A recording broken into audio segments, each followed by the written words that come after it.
Hello and welcome to News Morning here on Newday on TV3. My name is Beatrice. Coming up in the next few minutes.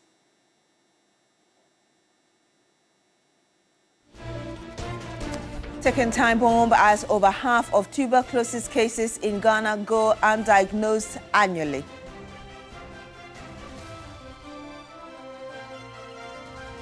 Also on the program this morning, Minister for Roads and Highways governs Kwame Agboja dismisses claims majority of road contracts awarded under the government's Big Push flagship project were procured through sole sourcing. And much later on the program, High Court discharges two accused persons standing trial in the NPA to 191 million Ghana cedi corruption case after our Office of Special Prosecutor dropped charges against them.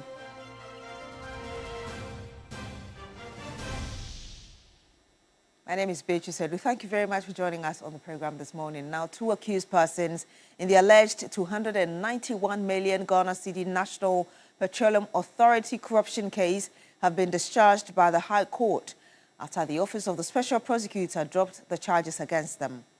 Now, prosecutors informed the court on Tuesday, the 24th of March, that Albert Ankra and Isaac Mensah, both directors of Kel Logistics Company Limited, had engaged officials of the Office of the Special Prosecutor to testify as prosecution witnesses. Lord Edwasari was in court and brought us this report. The case involves former Chief Executive Officer of the National Petroleum Authority, Dr. Mustafa Abdulhamid, and 9 others who are facing multiple charges, including stealing, causing financial loss to the state, extortion, and money laundering. They have pleaded not guilty and are on bail. Principal Prosecutor with the Office of the Special Prosecutor, Adelaide Kobiru Wood, on Tuesday indicated to the court that due to the development, a new charge sheet for 8 accused persons had been filed to replace the initial 10. The accused persons pleaded not guilty to the revised charge sheet, after which the defense lawyers prayed for bail for them. Joseph Pemka, lead counsel for the former NPA boss, Mustafa Abdulhamid, noted that his client had steadfastly reported to investigators as part of his bail conditions, which were previously adopted after the case was put before a different court. Presiding Judge Francis Achibonga granted the accused persons a bail of 2 million cedis each, with 2 sureties to be justified. One of the sureties is to be a public servant with a net salary of 5,000 Ghana cedis. The sureties are required to deposit copies of their national IDs at the court's registry. The accused persons are also to report to the lead investigator at the Office of the Special Prosecutor once every fortnight, and their names are to be listed at all points of entry and exits in the country. The case has been adjourned to April 15 for continuation. Lord Idwasari, TV3 News, Accra. Now, founder of UT Group and Amoabin Leadership Foundation, Captain Retired Prince Kofi Amoabin, has expressed concern about the judiciary, which he says could derail the government's anti-corruption efforts through the Operation Recover or Loot. Now, Prince Kofi Amoabin argued that highly resourceful corruption suspects are employing powerful lawyers to ensure indefinite delays of their cases. He spoke to Alfredo Kanse. With these issues you raised with the judiciary and with the current Operation Recover or Loot objective that this administration is on, a number of people are standing trial. Do you have any hope and confidence in this oral? No. You don't have any hope in oral? The oral. They said they were going to recover $21 billion or some huge amount like that. We all had hope in it. Maybe 1 year or 10 months down the line, how much have we collected? How transparent is it? Because when people have those kind of monies, they can manipulate the system. They can pay judges to let me put it to the raw. Because we are not paying our judges well. And they are going to pension, go on pension. And what are they going to eat? How are they going to die? So really, if somebody has 1 billion CDs and you even process and take him to court, the guy can pay and get out of it. I'm telling you, it's a fact. You know, I'm not saying all judges are corrupt, but I mean, when you do not actually remunerate your judges well and they have to live a certain lifestyle and you have such huge cases that they have to decide, really, I mean, you are just being an ostrich, putting your head in the sand and saying that you're covered. You're not covered. We have too many of these issues. You know, oral 21 point something billion, how much have we collected? Not even 1 billion. And the people are working free and putting the money anywhere, doing whatever they can with it. And me and you sit here and we only listen to the news. And they are not transparent about it. I mean, this should be something that they are reporting on case by case and what the they Attorney have done. General comes out every now and then. But the Attorney General is overwhelmed by case. That's why my case has not been heard. I'm sure he hasn't even read my case, recent submission that we made. Now, the government is pushing back against allegations by the minority over the use of sole sourcing in awarding some contracts under the Big Push agenda. The minority says or called for the immediate publication of all contracts awarded under the government flagship Big Push infrastructure program, citing concerns over transparency and fiscal discipline. But Roads Minister Kwame Gavin-Sagbuja says all details about the contracts have always been in the public domain. The Big Push agenda is a multi-year national infrastructure development program estimated at about 72 billion cedis. It was launched in 2025 by President Mahama to accelerate economic growth and reduce the country's infrastructure deficit. Key focus areas include building, upgrading, and expanding road networks, bridges, railways, and water systems to create jobs and boost economic development across all 16 regions.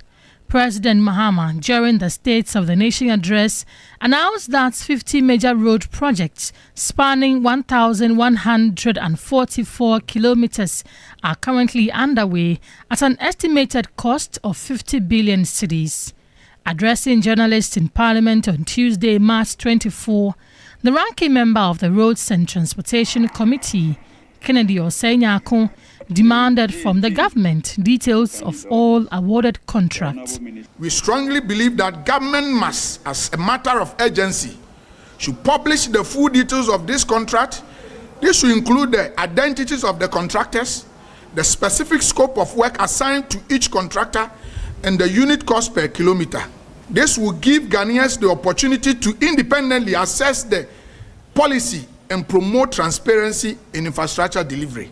But the Roads and Highways Minister, Kwame Gavin-Sagbuja, said the call by the minority is mischievous, adding that all details of the contract are in the public domain.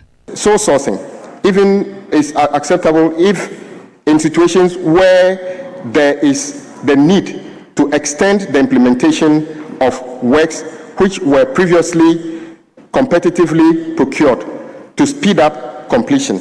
It will therefore be mischievous for any right-thinking member of society to conclude that the Ministry of Road and Highways only procures work through sole sourcing. Ghana's road and transport sector plays a very key role, especially in the socio-economic development of its people. The minority says that it will not relent. It will keep asking questions and mounting pressure on the NDC government to ensure that the ordinary Ghanaian gets the best out of the road and transport sector. Grace Hamajuman, TV3 News, Parliament House, Accra. Page 11.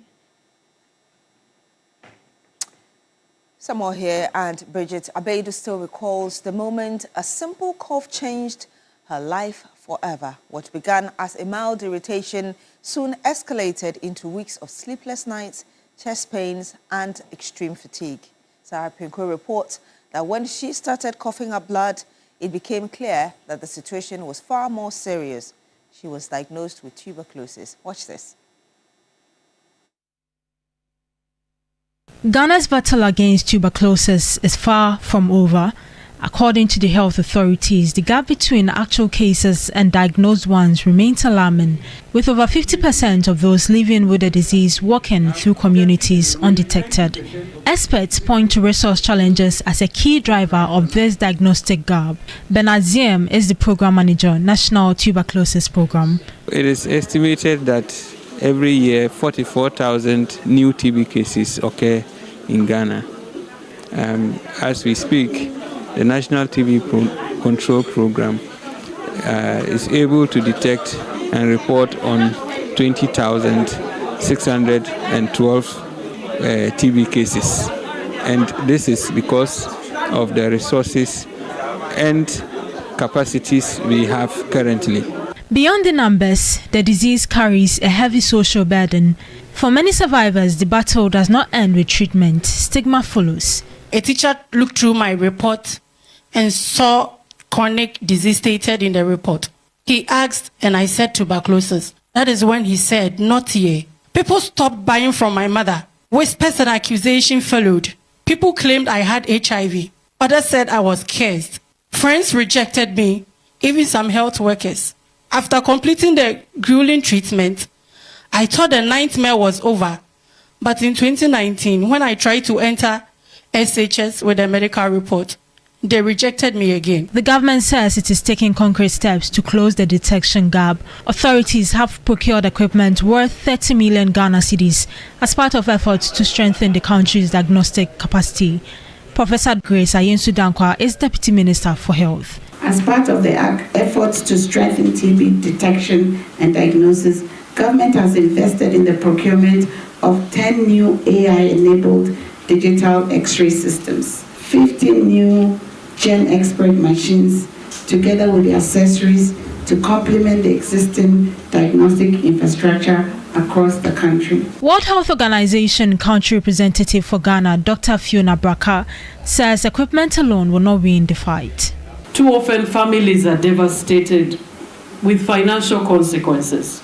Nearly 70% of households affected by TB experience catastrophic costs, with the African region accounting for the highest proportion. These challenges are compounded by insufficient investment. The African region needs $4.5 billion annually to mount a comprehensive TB response. Yet current funding remains far below this level, with a gap of $3.6 billion. Sustained investment, public education, and an end to stigma are equally critical if Ghana is to meet global standards in the battle against tuberculosis. And that's all for News Morning here on New Day on TV3. My name is Beatrice Edru. Thank you very much for joining us on the program. Do continue with us on New Day.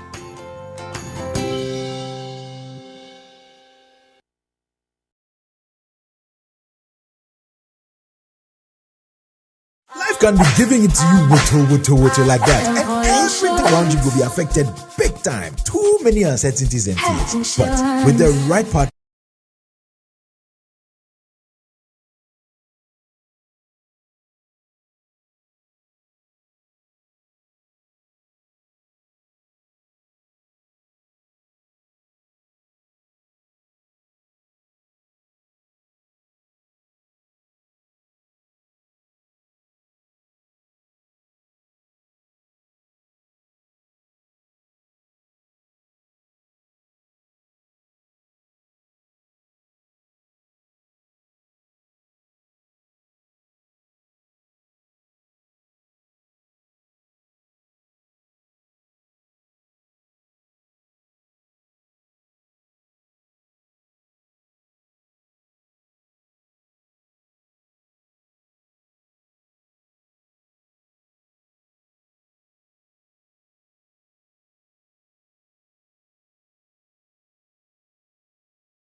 And it's right here live, and then also across our social media platform. That's where we're streaming. So if you're on social media, please make sure that you go search for TV3 Ghana, always available for you. And it is midweek, and certainly we have to make sure we bring you everything: news, current affairs, lifestyle, health, entertainment, sports, more importantly, and then great giveaways. We're still in Ghana month, just climaxing, you know, the period of Ghana month. When I said climaxing, I saw Beatrice on my side eye laughing and still in a glance. I saw that she was also grinning. Good morning to you. How are you, Beatrice? Good morning. You're looking splendid. You're already feeling the vibe. Yeah, and please don't kill the sound. Who is the sound guy? Who? Which name? I saw. Is it Bernardino Garcia Jr. or something? And no, Bernardo is not. Bernardo is not there. But you're looking splendid. Thank you. Thank you very much. I always love the combinations that you do. You know, mine is by Elizabeth Couture, based in Tema. Okay. And you're always having some great combinations. Just enjoy it. Wow. No, this is Chic by Siba. Hey, so dear. She's on the ballet. Okay. Is she the one who did the black and white for you? Yes. Okay. Yes. I can see what inspires her designs. Okay, you're already seeing the trend. Yeah. Yes. A lot of things ongoing, particularly when it comes to the Iran-Iraq war. I was monitoring this morning. In South Korea, for example, the government is telling citizens to make sure that they go down on excessive use of fuel, etc., because they only have up to about 62 days of reserve, so to speak. But you know that because of the Strait of Hormuz and all that, so getting consignment into Asia has been a bit of a problem. But you know, the Japanese decided to go ahead. They used the Chinese yuan as well, and did a purchase from Iran, because that's what the Iranians are. Yes, and I mean, yes, we heard some of the Iranian officials saying that the strait is close to the enemies, which means that if you're not considered as such, there could be an opportunity to get that. India was able to establish that and was able to get some oil, and so it looks like they're being selective. And over the last 12 hours, the price of Brent crude went under $100 because of pronouncement by Trump that they are negotiating with the Iranians, etc. Even though the Iranians say, Charlie, really, you and I were not negotiating because we have some key pointers that we have to agree on. And that's why interpretations are very ripe on social media. So we need to have some truce, because otherwise we'll be having some difficulties. But right here in Ghana, it's about the road contract, road ministry, Ghana Highway Authority, and what the Fourth Estate had established. We have the minority also making it, but importantly, the roads minister, Governor Sagboja, going around and then making the pronouncement from Parliament, and then making those addresses, indicating I have nothing to hide, I have done nothing wrong, really. I've even gone ahead to publish these contracts, and so there's nothing to hide as well. So we'll see how that goes. We'll see how that goes indeed, yes. So, perhaps we can ask that as the question of the day, maybe what viewers think about the minorities' reactions to the road contract in itself, and then the responses of the roads minister, who says that I have nothing to have, always been transparent. And I think that's a good thing to have institutions of state and those who occupy public office come out to say that we've already, even before some of these make the publications available, and so you can make whatever mixed reactions, and then also your own opinions on the subject. I mean, putting it simply, that the information has always been public, so if you want to, you can equally just check and verify it for yourself. So well, certainly. All right, so we'll be taking a look. So we're having big issues this morning. We're going to have Beatrice Annan, and then also we have Kofi Tonto in the studio as well. Solomon, of course, will be coming through. So we'll have some great discussions this morning. Make sure you join us. It promises to be quite insightful as well. Dr. Salom also will be joining us from the Ghana Medical Association. We're having some discussions on the subject of bed matters, the unavailability at the various clinical points, especially the top referral hospitals of our country. And we know that has been a subject matter recently. So thank you for joining us once again. Good morning to you. Jane Ampofi-Duku, great lady. You are with the Ghana Health Service in the Central Regional Capital, Cape Coast.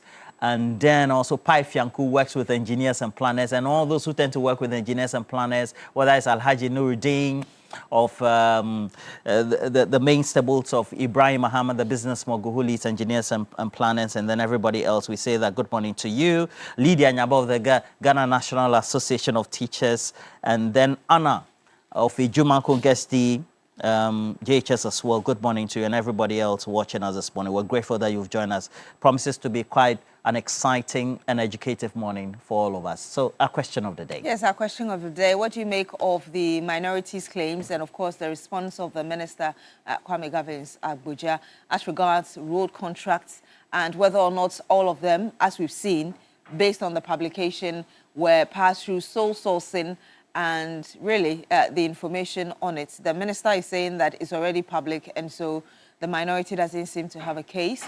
But what do you make of this? Call in and share your thoughts with us and really moving forward, not just with this contract, what we should be doing moving forward. So you're welcome to this morning's segment.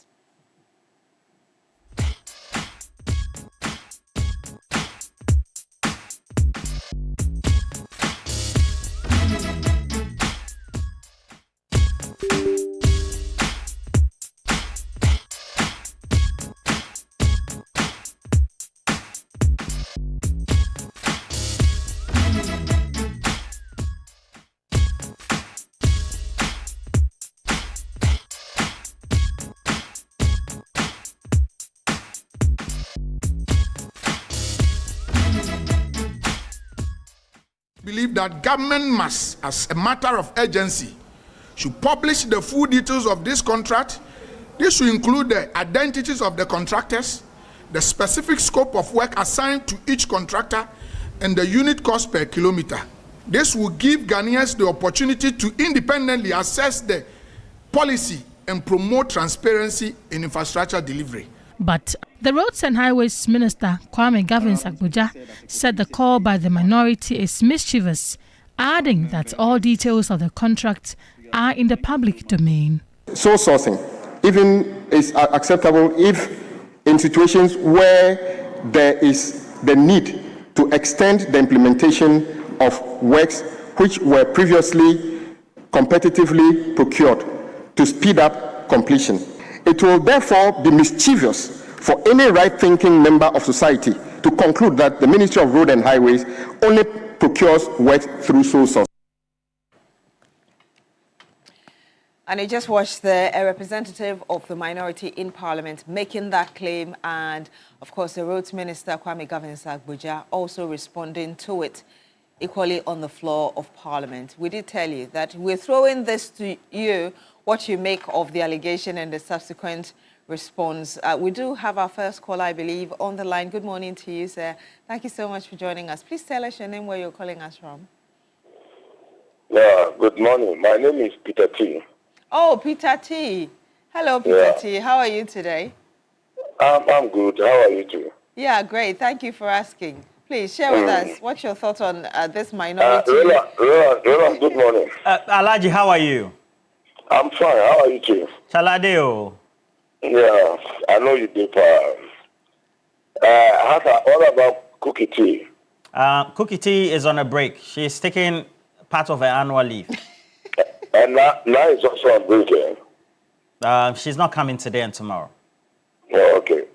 I say good morning to Alaji Yaya Kundo, the liaison officer, National Security Operation. Alaji Madi, National Democratic Congress Director for Election. Mr. Emmanuel Ashaletete, also Greater Accra Regional Liaison Officer, National Security. And then finally, the Chief Executive for Exim Bank, Honorable Sylvester Mensah. You see, I believe in one thing. I believe government has come to deliver the expectation of Ghanaians. That is why every government is given the mandate to take over the ruling of the country.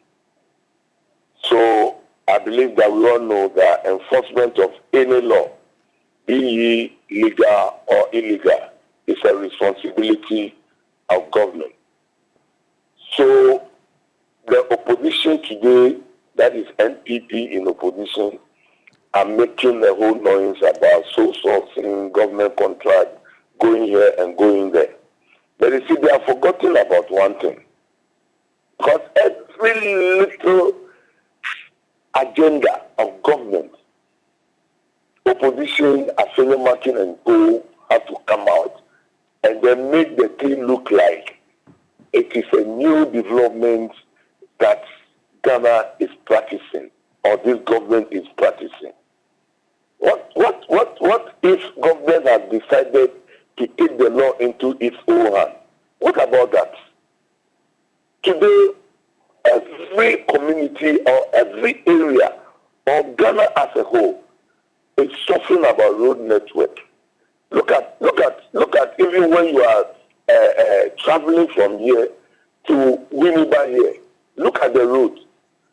And this government is doing everything possible within its means to ensure that this road is done within a certain stipulated of time. So sometimes I sit down and look at issues and I say, why? So what is wrong about this? And why is it that somebody will criticize that either what government is doing is neither here nor there, or government is not doing the right thing? All right. Let's ensure. Thank you so much, Peter T. And please, a number of people are already on standby wanting to come through. So please, when you call in, try and make your submission very short. Today, I think we even have like 30 seconds for each person so that we can have a number of you sharing your thoughts with us as soon as possible within the time that we have. I think we do have another caller on the line as well. Good morning to you. Thank you so much for joining us on the program. Please tell us your name, where you're calling us from. Hello?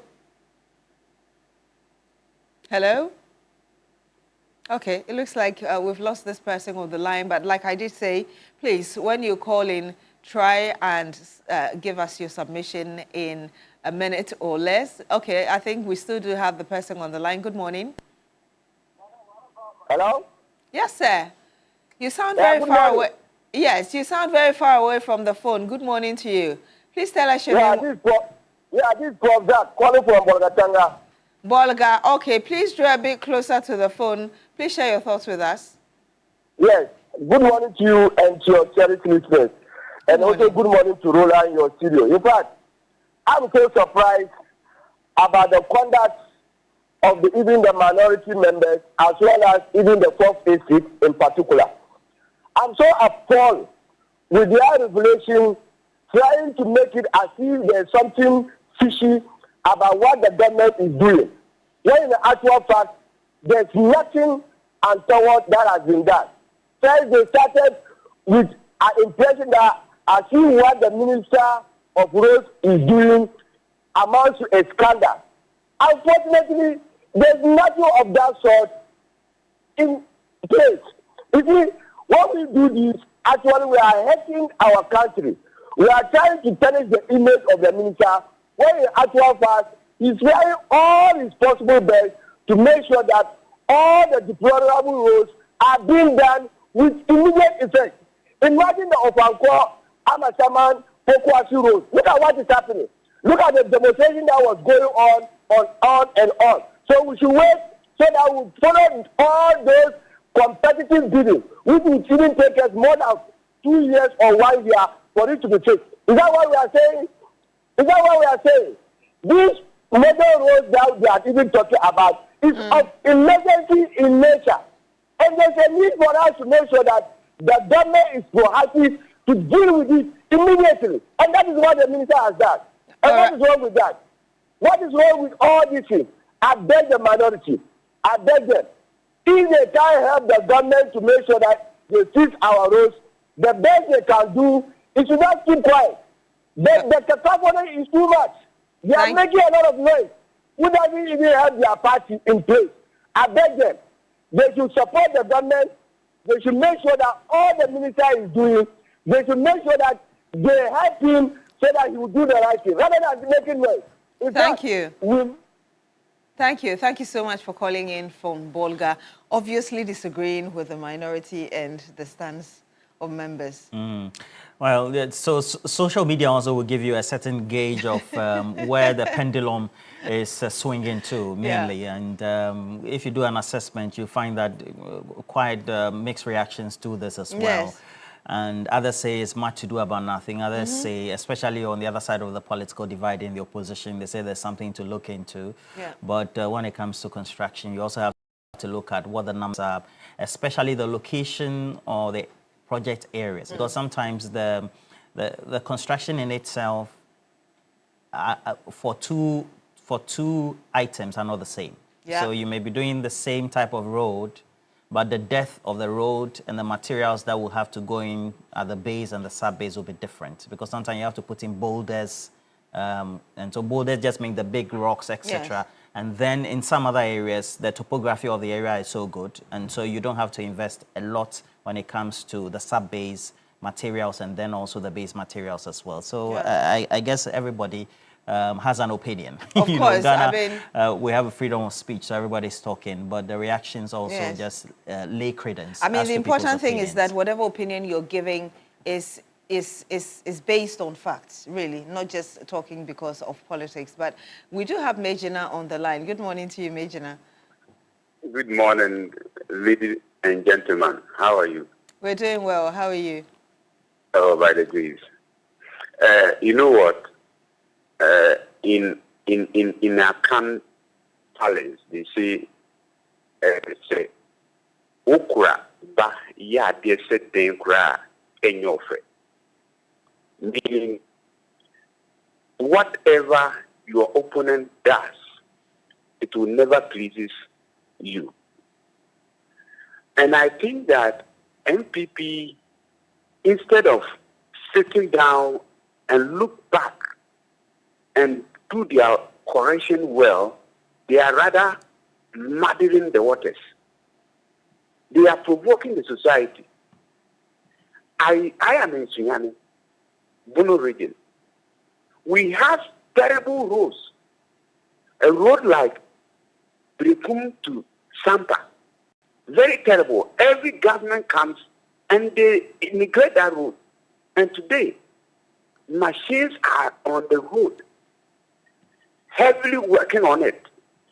Do you know something? Prior to the 2024 elections, 2 months to the election, the road was awarded. The then road minister came to the road and cut short for the construction of the road, not knowing that there was no award of contract, just to deceive the people, to get their vote. And hold on, behold, people saw that it was lies. Come to Sunyani to Kenyasi Road. That road has been there. When you go to a Sutufi North, a certain bridge, the road contractor, the road minister then went and promised the people within 2 months they were going to fix that bridge. It was not done. Now, the year of road or something, they never did anything for the people of Bono. When you are traveling, the road that will take you about 40 minutes, it will take you 2 hours. When you are talking of development, economic development, do you know what it is? So the people, we the people, are pleased to this. Even if the mama will award to his wife, we don't care. What we care is constructing a good road for us. We are fed up with this kind of politics. We should focus on the developmental issues, things that will change our life. Are the people crying that they don't want the road? No, we should stop this childish politics. Enough of these things. We should call a spade. If something untoward is happening, I will agree. But to understand the public is interested and it is serving the public interest, please, we should stop this kind of politics. We are growing. All right, thank you very much. Thank you so much, Mejina, calling in from the Bono region. We do have Philip from Padai. Good morning, Philip. Thank you so much for joining us. Hello, Philip. Good morning, Beatrice and Roland. Good morning. Good morning. Please speak up a bit for us. We can hear you. You seem a bit far from the phone, though. Okay, yeah, good morning. Please, you see, my humble submission goes to the minority. A 6-unit classroom block, we've been driving towards the rural areas. You've been seeing 6-unit classroom blocks. A 6-unit classroom blocks during the time of the MPP cost over 2 million Ghana cedis. 2 million Ghana cedis. A 6-unit, single room 6. Something like 300,000 Ghana cedis to 400,000 Ghana cedis for girls, and a leftover will even be like there could even be a change. That's for the 400,000 Ghana cedis. With all base housing, with all base structures. Let me tell you, the way we balloon contract in this country, that's why every contractor is a rich man. Every contractor. I think they use less than 50% of the money to execute the contract. That is not good. We are killing ourselves. What kind of country are we? No. So you disagree with the minority, obviously. We should make sure we audit properly of this contract. I'm a registered NDC member, but let us be frank. Let us be real to each other. How can you balloon a 6-unit classroom block to cost over 2 million Ghana cedis? That's 20 billion. Why? 20 billion can build a mansion. Let me tell you, 20 billion can build a mansion. This kind of what's the name? Affordable housing we are building up and down. Let's imagine Ghana costs out $200 million. $200 million to build affordable housing. $200 million. All right. 300,000 to 400,000 Ghana cedis can build a 2-bedroom or 3-bedroom house. If you are building it yourself, not even giving it to contract. 300,000 or 400,000 Ghana cedis. How much do you sell a block? One block, how much do you sell it? Cement, how much do you sell it? Sand, how much do you sell it? All right, thank you very much. How much do you sell it? Thank you very much, Philip, calling in from Pandai. We have Alhaji on the line. Roland. All right. Alhaji is on the line. Alhaji, good morning to you. Dasaba. Roland. Yes, sir. Dasaba. Na Tebewula. Na Tejea. Gombian. Ayanta mama leske pora. Ta puki ovane. She's a bit on leave, so. Okay, and now. Now he's not coming today and tomorrow. Yes. Beatrice, how are you? I'm doing very well, Haji. How are you yourself this morning? I hope everything is okay. Yes, very well.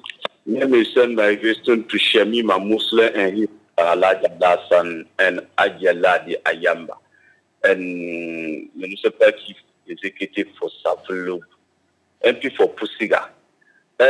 Is he when you Dr. Avukaro Wumbi just send my question to Chairman for sample. When you look about the MPP, they are confused. Roland, did you hear MPP talk about the Savugu to Bolga road? Did you hear they talk about that one too? Why they spend billions of dollars and they did not talk about that one? Is it that criminality, and we want that criminality to stop in this country? When they give the contract to the people, and they don't want that people to be working. Now, when this good government comes, President John Dramani Mahama comes with research agenda and the big push project, I think we will use it to construct the roads. I think everybody see it clear. So what is this macro minority, they have problem now? I don't know they have problem. They always want to talk. They should keep on talking. We will keep on doing the good thing in this country. So when you look about they hold the press conference, talk anything they want to talk. They don't feel shy. Look at how they stand there, talking rubbish. So we will pray for the country. Maybe the country will go forward. We don't want these people to distract us, and we can't do our work in this country. May God bless our homeland, Ghana, and make our nation great.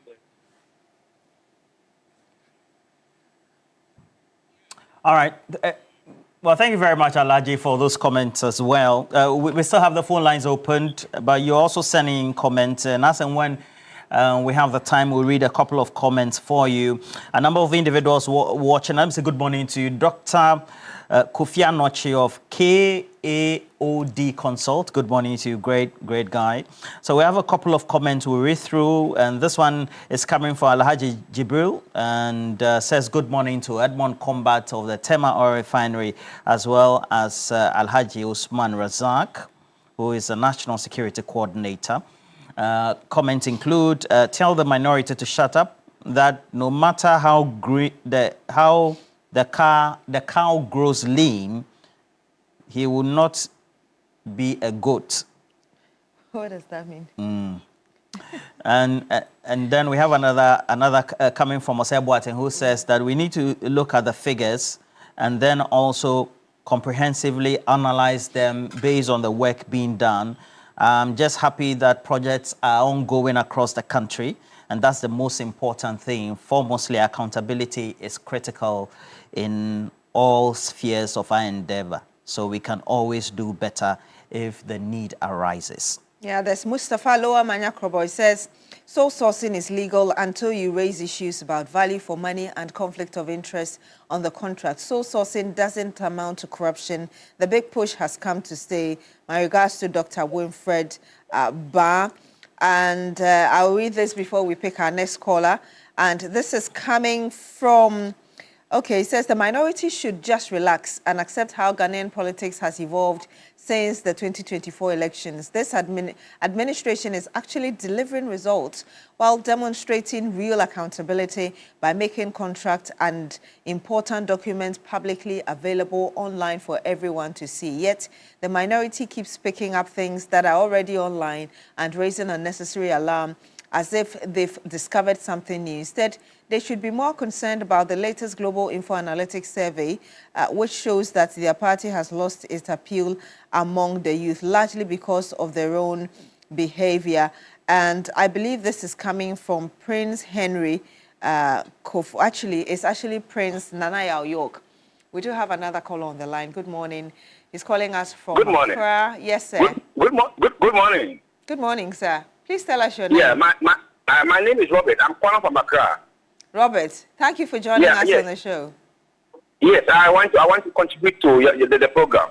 Please go ahead. Yes, I want to tell the minority that they should rather learn from this government, because this government is doing a great thing. Yes, and stop this data politics that they are doing. Yes, because this big push has come to stay. And then the big push is going to give the Ghanaian, ordinary Ghanaian, a relief from what we went through in the 8 years when they were in government. So why are they not talking about Oforata, who has manipulated the resources of Ghana? They should talk about Oforata. Yes, the corruption, the 8 years corruption, the 8 years that we suffered, the suffocated us. They should never talk about that one, and then leave the government for the government to actually bring developmental projects to Ghana. We are tired of them. We are tired of them. Otherwise, they will continue to be in opposition for over 30 years to come. They should stop this dirty politicking. And then I help the government to move the country forward. Thank you very much. Thank you very much for calling in. He made it very brief for us. Maybe I can read 2 more messages before you come in. And this is coming from Prince Henry Koforidua. It says the MPP will continue to be in opposition if they continue in this tangent. Ghanaians are tired of the propaganda from Stephen Pen in Wa. He says, good morning, Beatrice and Papa Roll. The minorities' demand for accountability for the Big Push project is misplaced. They should remember the big hole in the center of Accra and should have been calling on Ken Ofori-Atta to return and account for his stewardship. The NDC, by his grace, will not record any scandal in the John Mahama's administration. Stephen Pen in Wa in the Upper West region. We have another call, I believe, calling from Tamale in the Northern region. Good morning to you. Thank you very much for joining us. Good morning. Good morning, sir. I'm the DPV from Yashibu. I beg your pardon, your name again is? ADP from Yashibu in the Tamale newspaper. Okay, yes, sir. Please go ahead. Let me say good morning to you and good morning to Roland. Good morning. Good morning. Good morning. Yeah, so the fact is, I do not see anything at the but on the social issue of to do with the minority press conference that they are holding day in, day out, we want to plead with them. If they want to have the respect, the little respect that we are having with them, I will bear with them. They should do away with these press conferences. I thought, and I already stated it, they came and cut short that they are going to construct road from Tamale to essentially the current flag bearer of NPP. If they are rigging up to border, they take the money from the national corporate. We did not see the work, but the money went to different ways. I thought they were asked who take the money away from us. I thought that they were asked us how come they themselves use some of money to dig a hole, national hole, and yet nothing do stand for me. Again, I saw them on the bush. I don't know why they came back again. I thought they were with me in the bush because that is where they belong to. So if Abnormality wants his voice to be heard, he should be responsible as a minority leader. He should learn from Honorable Aruna when he was a minority leader and the majority leader. I want to tell them that, when you come to Tamale North, there are a lot of construction going on in all the electoral areas that we have. We have 11 electoral areas. Contractors are everywhere working. If they want to know or they want they should come to Tamale North, they will see them their eyes. And my minister, Honorable. All right, thank you very much for calling and sharing your thoughts. I think we do have another caller also from Tamale again. Good morning. Thank you so much for joining us. Please tell us your name and what your thought is. Hello? My name is Victor. Your name is Joseph. Okay. From Tamale. Victor. Please share your thoughts with us. There's one, it's a saying in English that the empty barrels make the most noise. I'm sorry, sir. Your voice is very low. Would you kindly speak up so we can hear you? I'm saying, there's a saying in English that the empty barrel makes the most noise. I'm sorry. So minority, they should shut their mouth and think further, how do you call it? And think further. All right. Thank you very much, Joseph, calling from Tamale. Very brief. And Aziz Dollar in Wa also says the big push has come to stay regardless of the stance of the minority. The road network across the Upper West region are in deplorable and dangerous shape, most especially the Wa Bole Wenchi Road, Wa to Tumu Road, Wa to Hamile Road. In fact, Wa East Road aren't motorable at all, and there are no tarred road networks in Wa East and Wa West districts, respectively. So what is the 38% minority talking about, Aziz Donla in Wa? All right, so we have a couple of messages, and we'll take a couple, and then we'll start also or continue receiving calls. This one is coming from Sherry Giovanni. Good morning to you, Samuel. Says that yesterday, after listening to the Roads Minister on another channel, what he said about 44 out of about 100 plus contracts being only sole source because of how urgent those roads were needed, I began to have some belief in him. Knowing the Honorable Agboja and his persona, I am hesitant to believe he's hiding something under his sleeves. That said, I urge the Honorable Agboja to also continue to give vivid explanation to some of these allegations, and says good morning to Daniel, Mr. Daniel as well, and that's coming from Sherry Giovanni. And Prince Nania York says good morning and sends me a picture. Okay, you read that, Prince Nania York, good morning. And then also have this one I'll read before from Courage Kotuka, who says that the minority in the MPP are just attention seekers. They want Ghanaians to know that they also exist. When they were in power, did we even hear anything about road construction and the publications thereof of the contract that they had? Look at a minister who publicly publishes contractors' lists and the sums of the contracts. More so, you go on the ground and you find that there is haphazard construction, left, right, center, going on across the country. Kotuka Courage. Yes, right. We do have another caller from Sakomono in Accra. Good morning. Thank you very much for joining us. Please tell us your name and share your thoughts with us as well. Good morning. Good morning, sir. Good morning, sir. Good morning. I'm Osam. I'm calling from Sakomono. Yes, sir. The name again is? I am Osam in Laden, calling from Sakomono. Yes, sir. Please go ahead. Yeah. Good morning and good morning to your viewers. You see, I have an advice. No one tells the child not to do, but he or she must have to cover it. They created a problem going back. Think and think about how to solve the problem. They are still upgrading their problem. I can tell you that after we are following people from the grassroots, and they are running away from them. Instead of them going back to look at the grassroots, they are still on top, thinking the party is better on top.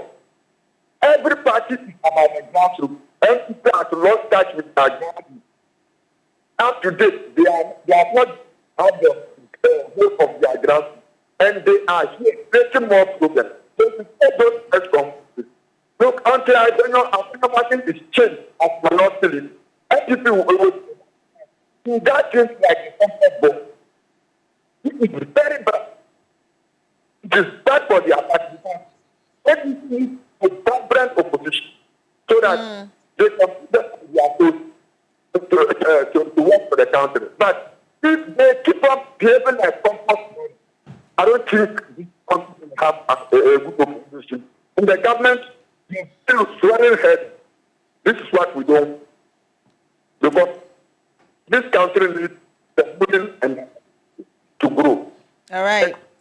Thank you. Thank you so much for calling in from Sakomono in Accra, Kwamina, Acidity, Ahafo region, Fakaki, Wa, and we've seen your messages. Thank you so much. All right. So, Kofi Kwating Amanin Kukro says the inconsistency in the MPP's political approach is quite pronounced. They removed road tolls in 2020, arguing that these were causing undue traffic congestion. Yet the party had ample opportunity to reinstate this policy during their 4-year tenure, but did not. Now, in opposition, they are quick to point fingers at the current government, barely a year into their term, for not having reinstated the tolls, even though they've rightfully been stated in the budget. If you are constructing roads, don't you finish constructing the roads before you toll them? If they had started good construction of main highways for them to be tolled, we wouldn't have been in the state. Is this not an instance of hypocrisy? And then Ekwamwa Boateng says that there's okay. So let me read this quick one from landlord Bolga D Line. It says, good morning, Mr. Roland and Beatrice. Even if they cry blood, big push will go on. We are not here. Okay, weren't we here when 125 ministers were spoiling taxpayers' money? The minority should use the same energy to bring Oforiatta back to Ghana. Ghana is working now. My best regard to the hard-working Chief of Staff, Julius Debra. So that's coming from landlord Bolga D Line. Roland, have you had your Lipton this morning? No, not yet. And then Andy Edemagla, good morning to you. He said, I pray this also doesn't derail the government at all, because if you go around, you find massive construction ongoing. The Eastern Corridor from Dwapon all the way to Petue. You go to the Eastern region, you'll find a lot of projects as well, leading to every conclusion that projects are ongoing. Where explanations have to be made, explanations will have to be needed. The minority just want to make sure that they get attention for themselves, but the right things also will have to be done accordingly. So far, it looks to be a good thing and a good initiative being led by the roads minister. And then Nelson Akotia also says this one, says, what is the MPP saying? What's their scorecard when it comes to our roads? We had year of roads several years running, never saw massive roads being constructed. They should give us a break. Yeah. And Newday Atukwekwe, the minority wants to learn how policies are being implemented well. They should humbly see the government in power in chambers, kule, rather than press conferences every day. It will not solve their problem. And then this one is coming from Oseje, who says that when the NDC was in opposition, they said sole source was not good. And now they are in power, they are using sole source.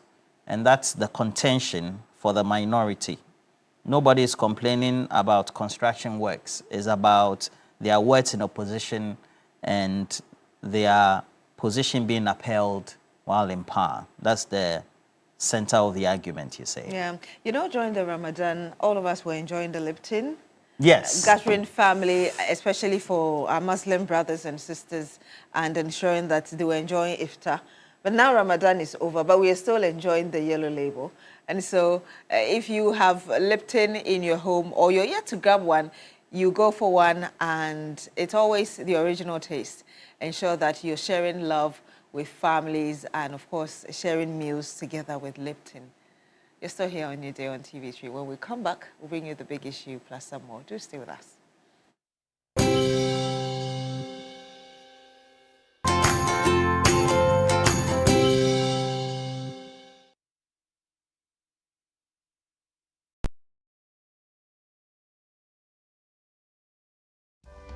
In my line of work, a confident smile is everything. Kale Charcoal Toothpaste keeps me on top of my game and ensures my smile is always radiant and bright.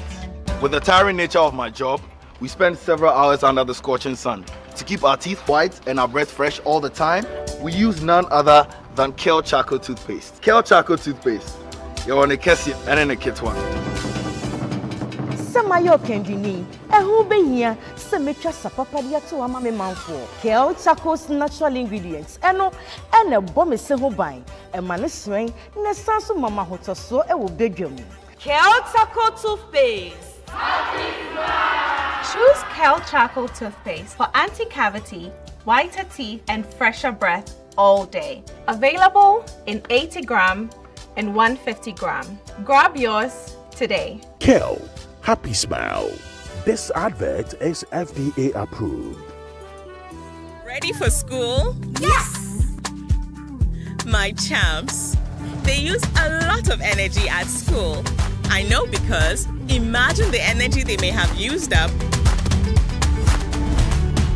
to return home this transformed every day. Your champs need nourishment and energy. Give them the Milo Energy at breakfast, now with vitamin D that supports energy release to help their daily performance. Milo, energy to go further.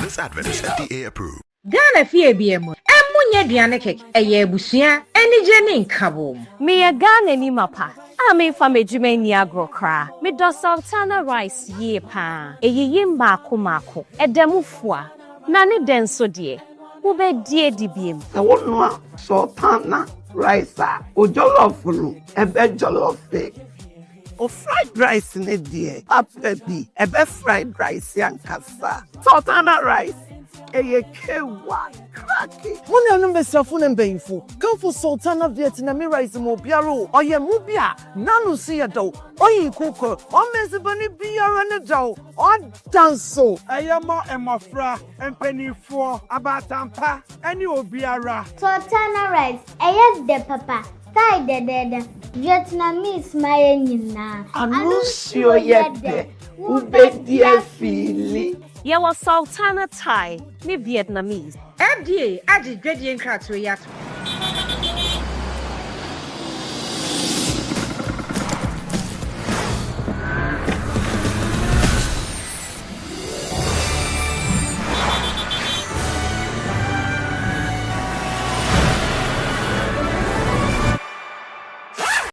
Introducing new Comfort After Wash for Clothes. Contains a unique formula that leaves clothes beautifully scented and looking as good as new.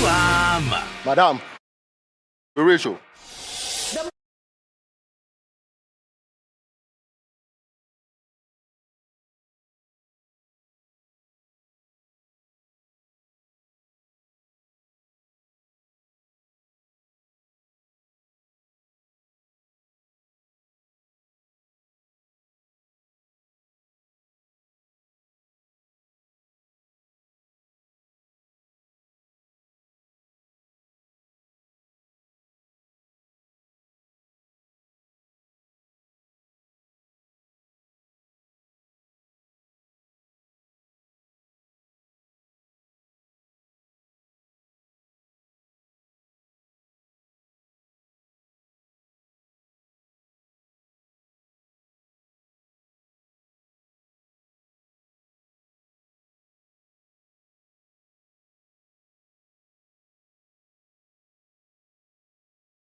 Brought to you by the University of Gold Coast, right here in Accra, and we'll bring a lot more they have to offer when it comes to the April admissions and the relevant programs they are offering to you, and how flexible they are by close of the discussions. And for big issues, you know that we're discussing the subject matter of the minorities' reactions to the Fourth Estate reports indicating that they have issues with sole source contracts when it comes to the big push project, with the minority itself also organizing a press conference and swift rebuttals and reactions from the road minister. So we're here to look at those comprehensive discussions this morning.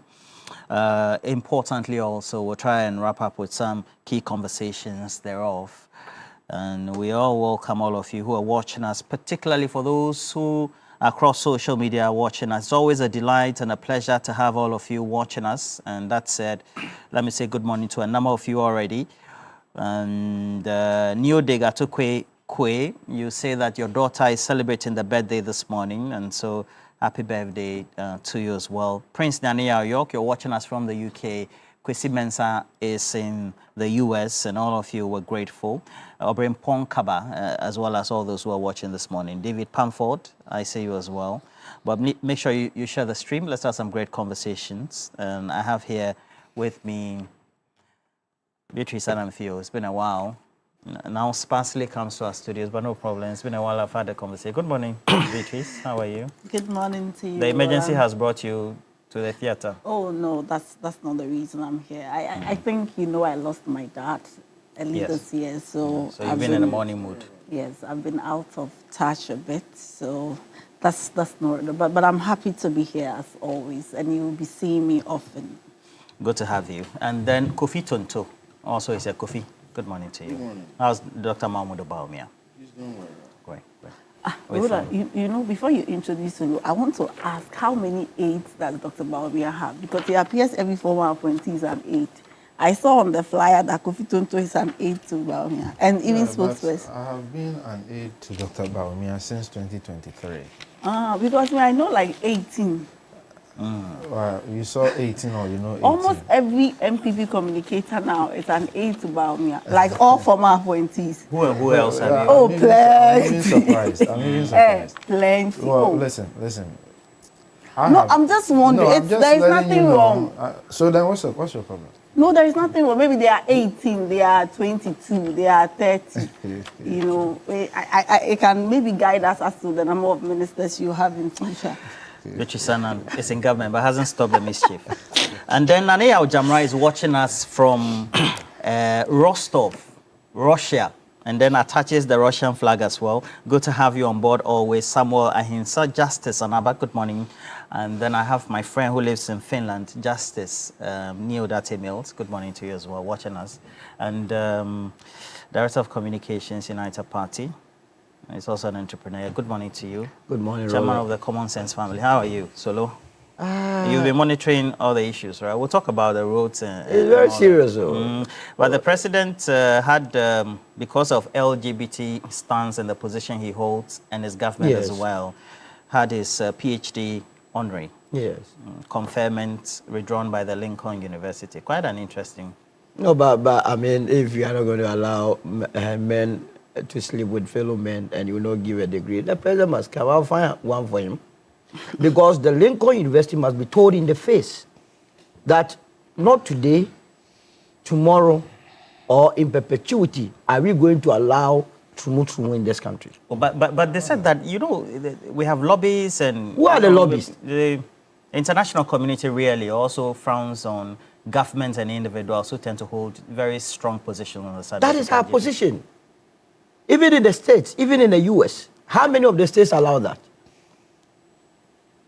Because of that, so you are going to link an honorary degree to our local politics.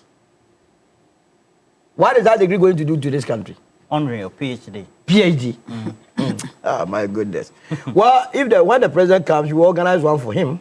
After all, there is a Lincoln University at the Kokomlemi area. They can also give some all over the places. What are you talking about? Anyway, so let's hear from the minority, led by Kennedy Osei-Nyakum. and then subsequently the road minister also in tow on the subject. I believe that government must, as a matter of urgency, should publish the full details of this contract. This should include the identities of the contractors, the specific scope of work assigned to each contractor, and the unit cost per kilometer. This will give Ghanaians the opportunity to independently assess the policy and promote transparency in infrastructure delivery.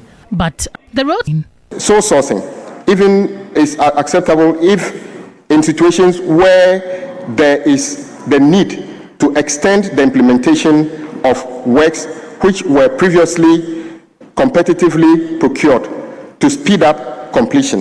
It will therefore be mischievous for any right-thinking member of society to conclude that the Ministry of Road and Highways only procures work through sole sourcing. And Beatrice, the accusation is that in opposition you said no sole sourcing in government is being undertaken. What's the response to that? And I'm sure you've been measuring the public reactions to that as well. We have been measuring, and I should say that this discussion, we need to premise it from the work of the Fourth Estate. This was a supposedly some breaking news. Investigative. Yes. No, I don't think they said investigative. And you see, for me, I want to commend the Fourth Estate because I like people who are consistent. There was a time in this country when journalists couldn't speak up. A lot of people were afraid for their lives. People practically could not talk about scandals. And the Fourth Estate then emerged. And to their credit, you had the NSS scandal, but for them, we wouldn't know that CEOs were buying $170,000 watches. And so we credit them. The SML deal was uncovered by the Fourth Estate. And so we credit them with these things. But it's important to say that in the story as published by the Fourth Estate, they are not alleging corruption on the part of government. That point is very instructive to make. I've read, and I have here with me the release by the Fourth Estate. Nowhere in the 11-page story are they alleging corruption or any wrongdoing on the part of government. In fact, to the credit of the MPP, they are also not alleging corruption. Or, as at yesterday, I don't know whether this morning Kofi Tonto will make those allegations, but as at yesterday, listening to the minority and members of the MPP, nobody has alleged that government has done anything wrong.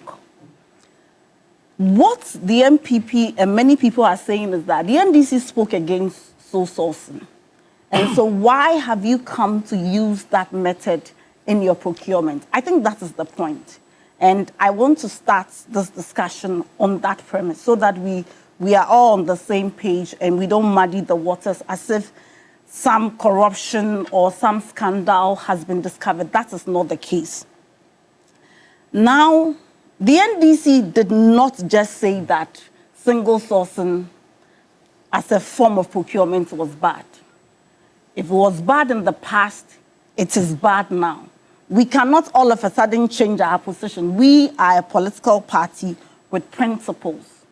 We are led by a president who has consistently demonstrated that he has the ability to stomach dissenting opinion.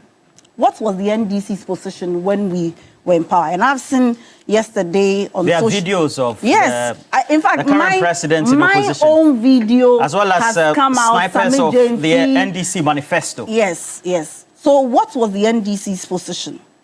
The NDC's position is that single source contracts linked to persons who are close to power are contracts which raises the basis to ask questions and say that this contract may be fraught with corruption. That position has not changed.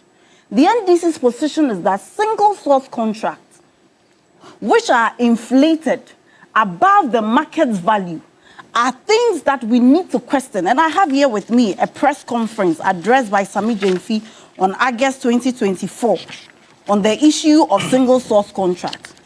In paragraph 18 of the said press conference, this is the NDC's position.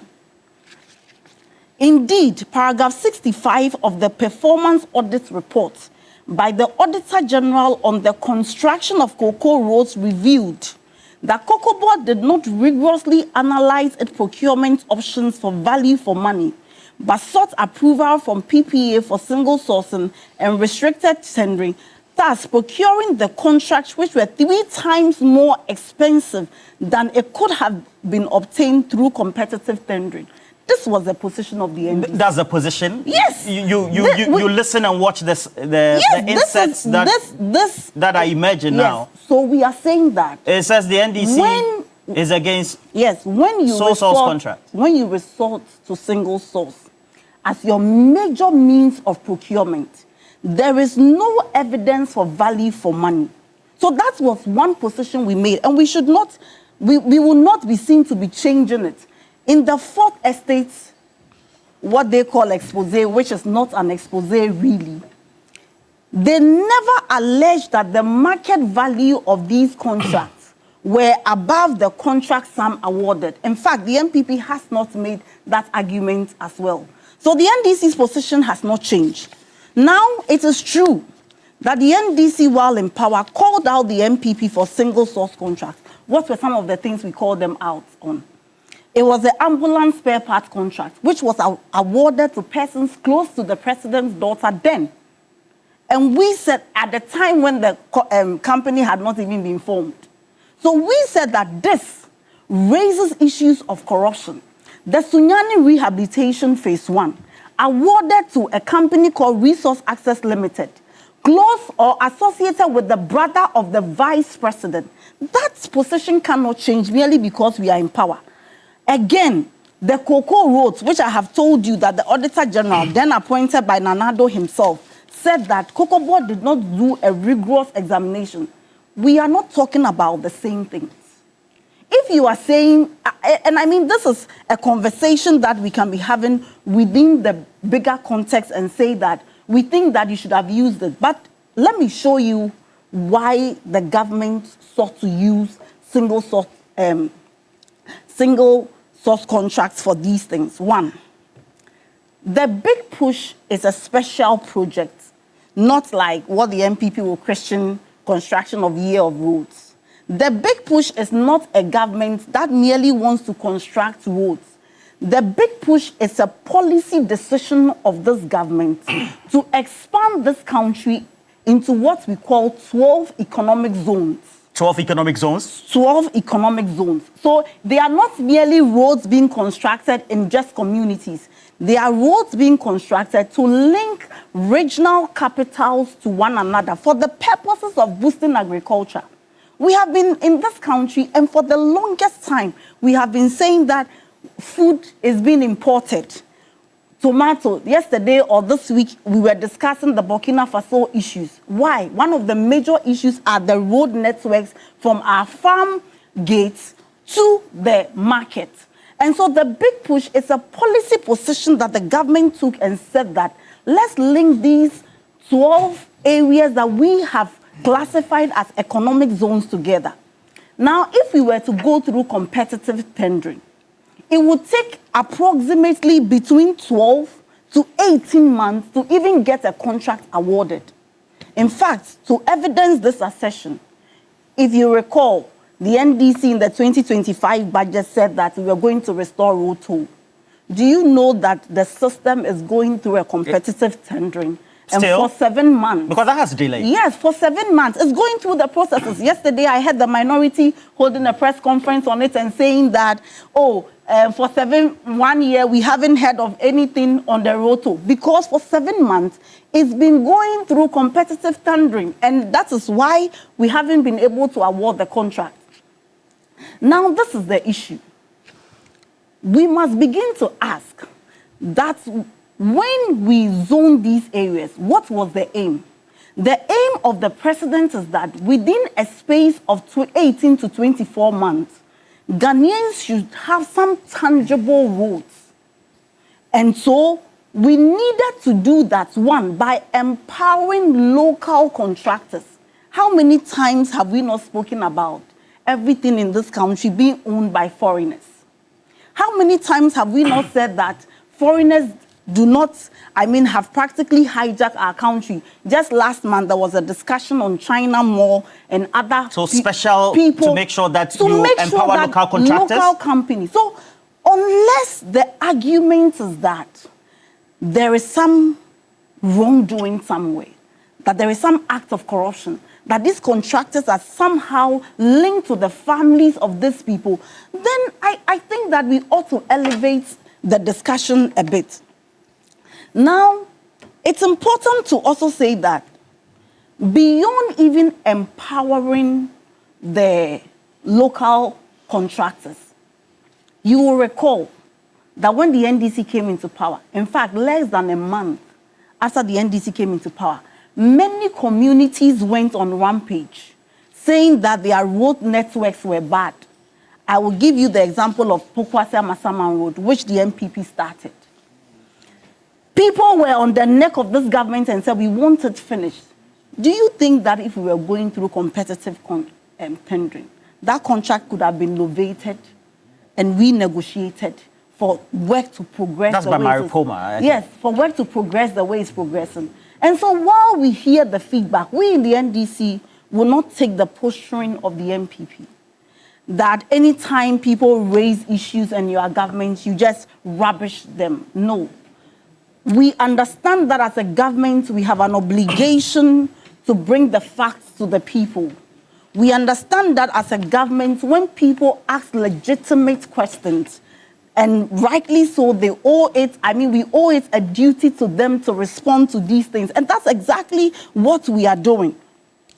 Now, having even said that, you know that when you take our friends on the other side, they say, and you play the video of the minority, they say, oh, the NDC in the past, even if you were not opposed to the single source, you said that they were so opaque. What we have done is that we have learned from our checkered history of how the MPP governed this country. And collectively, as a party and as a government, we have vowed never to go the route of the MPP. So what did we do? This contract or this expose that we are discussing, Roland, it was not a discovery made by the Fourth Estate by some investigative piece. What happened? The Fourth Estate wrote to the Ministry of Roads and Highway and the Ghana Highway Authority, pursuant to the Right to Information Act. And they were supplied these information. So this public info? This is public information. But they have a right to question it.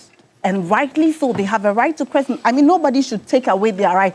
And I want to say even here that even after this publication, I can assure you that Sule Ibrahim's life will not be threatened. He doesn't have to go to South Africa like Manasseh did in the past.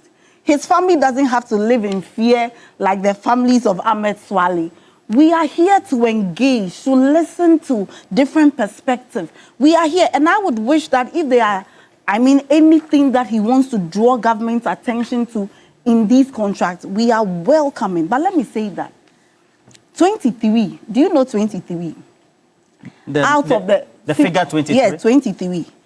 Out of the 54 lots of contracts awarded, that is under discussion. These contracts were awarded by single source under the previous MPP administration. 23? 23 out of the 54. And the NDC is not on record anywhere to have opposed this. I can give you a classical example of the Swame interchange. In fact, the Parliamentary Hansard says that the NDC then, led by the ranking on roads, who is currently the roads minister, supported that.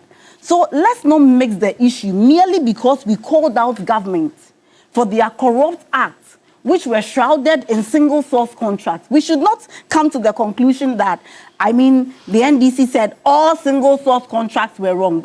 And as you have a minute to wrap up, what about the question that they've been posing over the last 24 hours? That it smacks of hypocrisy, the position of you government and the NDC entirely, as well as its assigns, that, well, the MPP under Nana Addo Dankwa Akufo-Addo and Dr. Mahmoud Bawumia undertook key projects as well and through single source contracting, pursuant to Section 40 of the PPA Act, but was criticized, of course, you say genuinely, but also they also say unfairly by you in opposition. You see, that's what I'm saying, that let's not mix the issue. That merely because people criticize corrupt acts, shrouded in single source contracts, you have to lump the issue. I've given you a number of examples. That is the ambulance issue.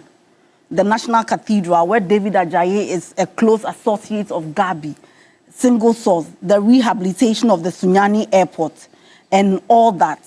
One teacher, one laptop, and all those things, which later we were vindicated. So I'm not saying that people should not criticize government. By all means, criticize government. And I can tell you that I'm proud to speak for a president that says and calls on civil society and say, criticize us. For we see those things as feedback to better governance. But having said that, this was not shrouded in opacity. I think that the MP who spoke, Osenyako, I'm told he's the MP for Kennedy.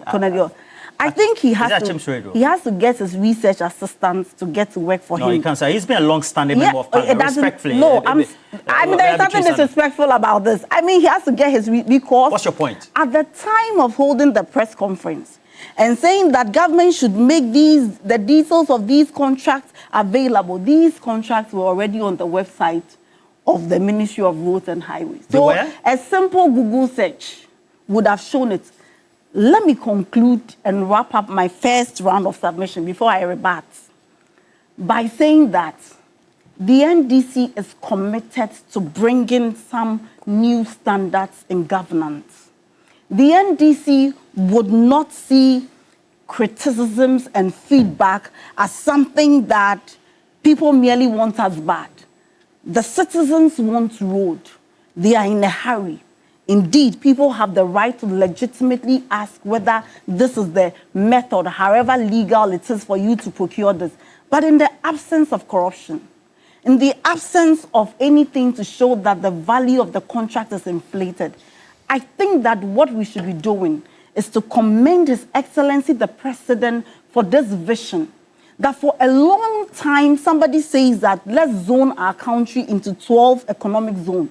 And within a record time of 24 months, let's try and build as much roads as we can. In the absence of corruption, I think that we ought to salute President Mahama. Of course, in our quest to build our nation, but are these not the guys? Please wrap up. I'm wrapping up. 10 minutes. Your time is up. Please, respectfully. Are these not the guys who told us that they don't chew roads? And that the Circle Dubai roads were inflated? That whole airport was inflated, that it was not so material to build UGMC, that all the hospitals that we were building were nothing, and later the president became vindicated. I think, just like Kwame Nkrumah, there is one consistent script. But what I can assure the people of Ghana, that this government in 1 year, 3 months, have not recorded a single scandal. It is not by chance. It shows you a leader who is intentional, a leader who is committed to doing the right thing, a leader whose quest to develop the road networks of this country should not be compromised. And that is noteworthy. And I think that everybody would agree with me. I know even Kofi Tonto will agree with me. I'm not sure it's a position you hold. Kofi Tonto, your reaction to this? Because the minority in their press conference also poignantly did say that there needs to be restoration of the roads, and then also there has to be perhaps also a proper audit of the contracts and clearly publication, which already has been done as well. You know, very quickly, Beatrice, you come from a political party which has become experts in forcing media houses to delete stories. Day in and day out, media houses are deleting stories. So don't even talk about the space for journalists to operate in. Journalists went to a region to cover Galamsey. they had to take their shoes off and run. So please don't even go there. But that's a subject we'll discuss another time. Look, Roland, we are dealing with a group of hypocrites, political swindlers, and I dare say scammers. Why? This group of people, which Beatrice belonged to, told us that, for example, how can a war 7,000 kilometers away affect Ghana?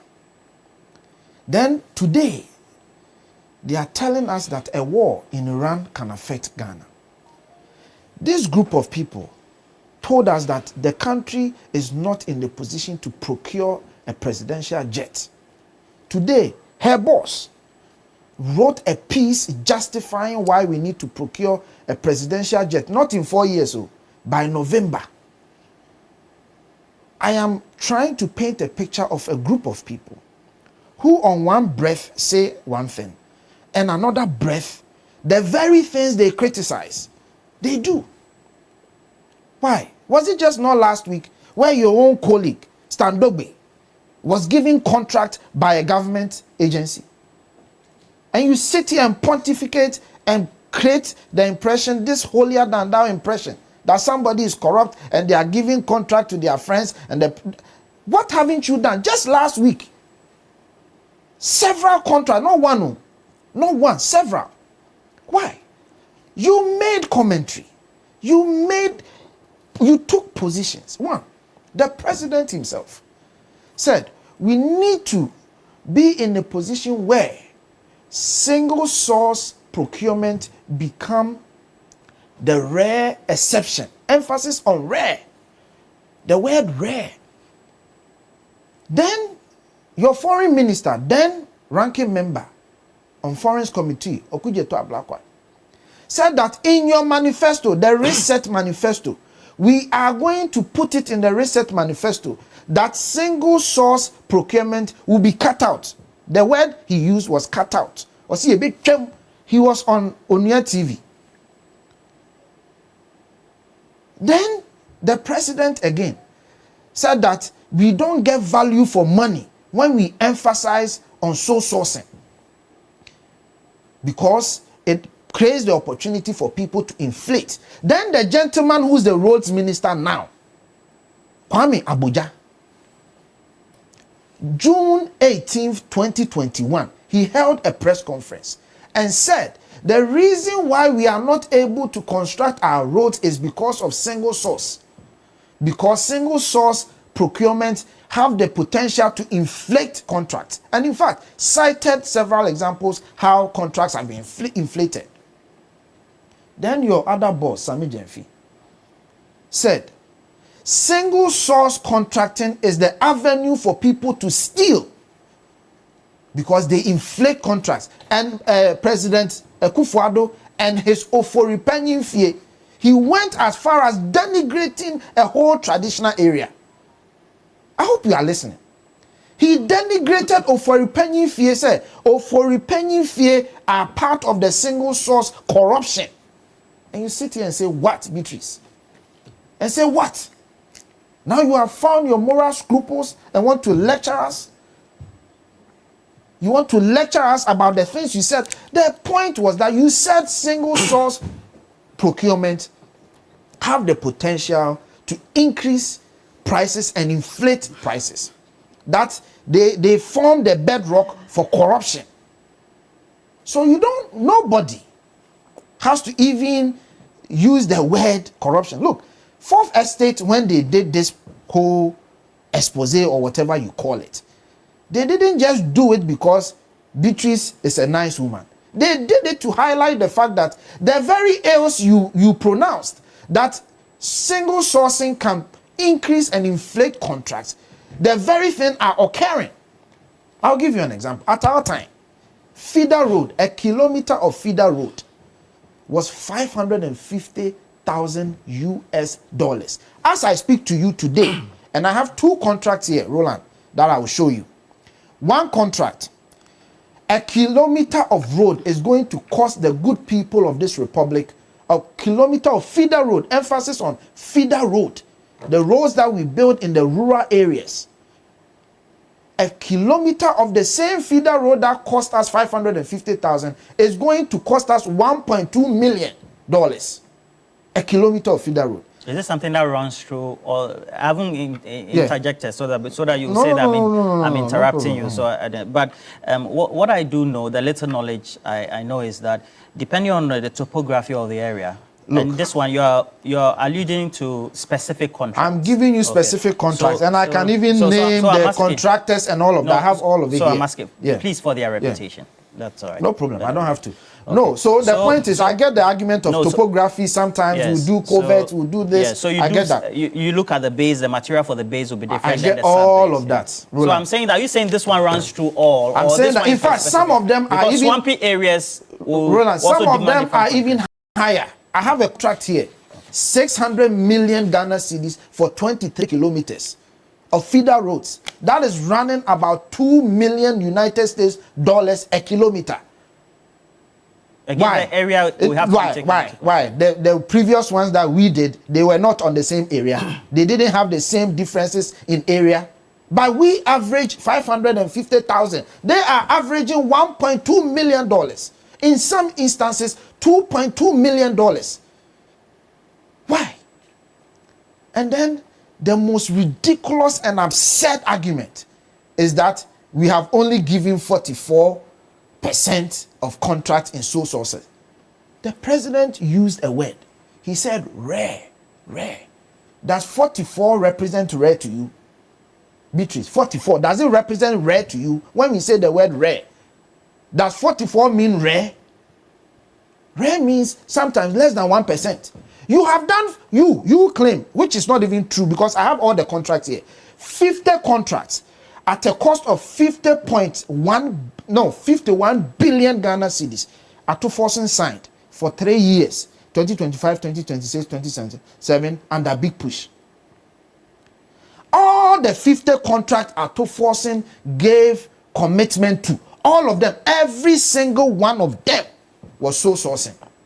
So that 51 billion, which is equivalent to $5 million, which is equivalent to 5% of our GDP, the entire country's GDP, was given under sole sourcing. I'm coming. Is that rare to you? Is 5% of our GDP rare to you? These are verifiable information. I have it here. I have everything here. So I have everything some of here. the contracts, according to the Ghana Highway Authority, were given out on restrictive tender. Okay. Do you equate that to sole sourcing as well? No, I am talking about the ones I have seen. First of all. Okay, so you don't say First of all, nobody has said all. I gave you specific 50 contracts. I said all the 50 contracts that are to forcing signed under the 51 billion Ghana cedis were all sole source. That's the one I said. I've not said have all. You cited all them? Because the Ghana Highway Authority say that some of them were given out. If you want, I'll give you the document to read. Here is the document where it uses the word single source and lists all the 50 contracts. This is the procurement document. Then I have the document where the finance ministry also issued out, spelling out the commitment. That is also 50 contracts, all single source. That is the point I am making. But that doesn't mean those are the only roads that the ministry is doing. But let's even say 50 billion or 44% as they want us to believe. Nearly 50% of contracts you have given are sole source, and you want to tell us it is rare? You guys have no shame. You have swindled the country. You have lied to the country. And now you want to tell us that roads are emergency. Is that what you are saying? That we need roads, we have to construct. The time that we were constructing cocoa roads, were they not emergency? Were they not needed? But Sami Jemfi sat on TV and said, cocoa roads, we have given all of them 87% under sole sourcing. When did we reclassify the importance of road in this country? That all of a sudden you come into government. By the way, at the time you were making the promises, you didn't know you were going to initiate the big push. At the time, Okujeto was telling us that in their reset manifesto, they are going to cut out sole sourcing. You didn't know that you were going to do the big push? Was the big push not in the same manifesto? What are you talking about? You have swindled the people. You have lied to the people. You are a bunch of hypocrites. The fact is that you are stealing money through soul sourcing. You are making people rich, your party people. And you are telling us that you think we don't know the people behind it. We are going to serialize all the contractors and those behind the contract. I'm telling you. By next week, Ghanaians will know every contract. Your party chairman who have taken contract. We are going to serialize everything. You think we don't know? We are not kids. But if nothing at all, Standogwe stands as a true test of this government doing family and kontafuane in our friends. Standogwe stands as the true test. And he has the effrontery to sit on social media and tell people that he also has a company. So must he collapse his company if his government is in power? He will continue to get contracts. So please, let your yes be your yes and your no be your no. You promise Ghanaians a single thing, that you are going to make soul sourcing a rare phenomenon. As it stands, it has become the main phenomenon. And lastly, your minority leader, Mahama Yariga, sat in parliament. In fact, he stood rather in parliament. Majority leader, sorry. At the time he was minority? No, majority leader recently. Stood in parliament and said, so this is the end, or this is the end, or this is going to be the death of the soul sourcing era. This is what he said in parliament. That soul sourcing, the era of soul sourcing is coming to an end. It is dead. But guess what? Not only have they resurrected soul sourcing, they are feeding soul sourcing fat. Not only have they resurrected soul sourcing, they have butchered competitive bidding. Completely butchered it. They are not interested in it. Everything is either soul sourcing or restrictive tendering. This has become their mantra, and this has become their go-to. A group of corrupt, incompetent, reckless, swindlers, scammers. I mean, these are the people who came on the back of holiness. Please, so spare us. Thank you very much. On that note of the vote of thanks, Solo, what do you make of it? You've been watching. Why are you? What can I say? You see? And I'm sure over the last 24 hours, you've been monitoring the media airways as well as what the public commentary have been. And then the responses to the minority and then also the fourth estate, which has begun by the roads minister. The good thing is that the United Party is an opposition party. We are fighting and working so hard to also attract a lot of votes. I dare say that anytime the NPP speaks, it advantages the United Party. So you can make those conclusions. Why? I'm so happy. I will still encourage them to be speaking more, to be conducting a lot of these press conferences so that it inures to the benefit of the United Party. Why do I say so? I couldn't believe it. That's why I was laughing. That my brother Toto will be the one to be doing this. Why can't he be? Why should he be the one doing this? Remember, they left power only some 13 months ago. No, what is wrong with us? And all the things that he said are a summary of the administration that he left. Not a description of the NDC? One fine Tuesday morning, at exactly 9:58 a.m., it was in August. It was in August 2016. I woke up about to brush my teeth and I saw President Kufuor post on his wall. There will be no soul sourcing. August 2016? August 2016, 9:58 a.m. in the morning, very early, sharp. Tuesday? It was a Tuesday, a beautiful Tuesday. Then the president, the then candidate Kufuor assured all of us. He posted this? He posted it on his wall. Where's the post? Oh, you see? I have it here. You also have it there? Yes, that's it. Oh, sometimes Kofi too has it. Please. I can send it to you if you don't have it. I'll send it to you. You have my number. Oh, I have. I'll send Please, it to you. please, not to truncate Solo. Then the then candidate assured all of us that there will be no source. Nana Akufo-Addo. He came to power, and between 2017 to 2024, almost 100% of his contracts went through sole sourcing.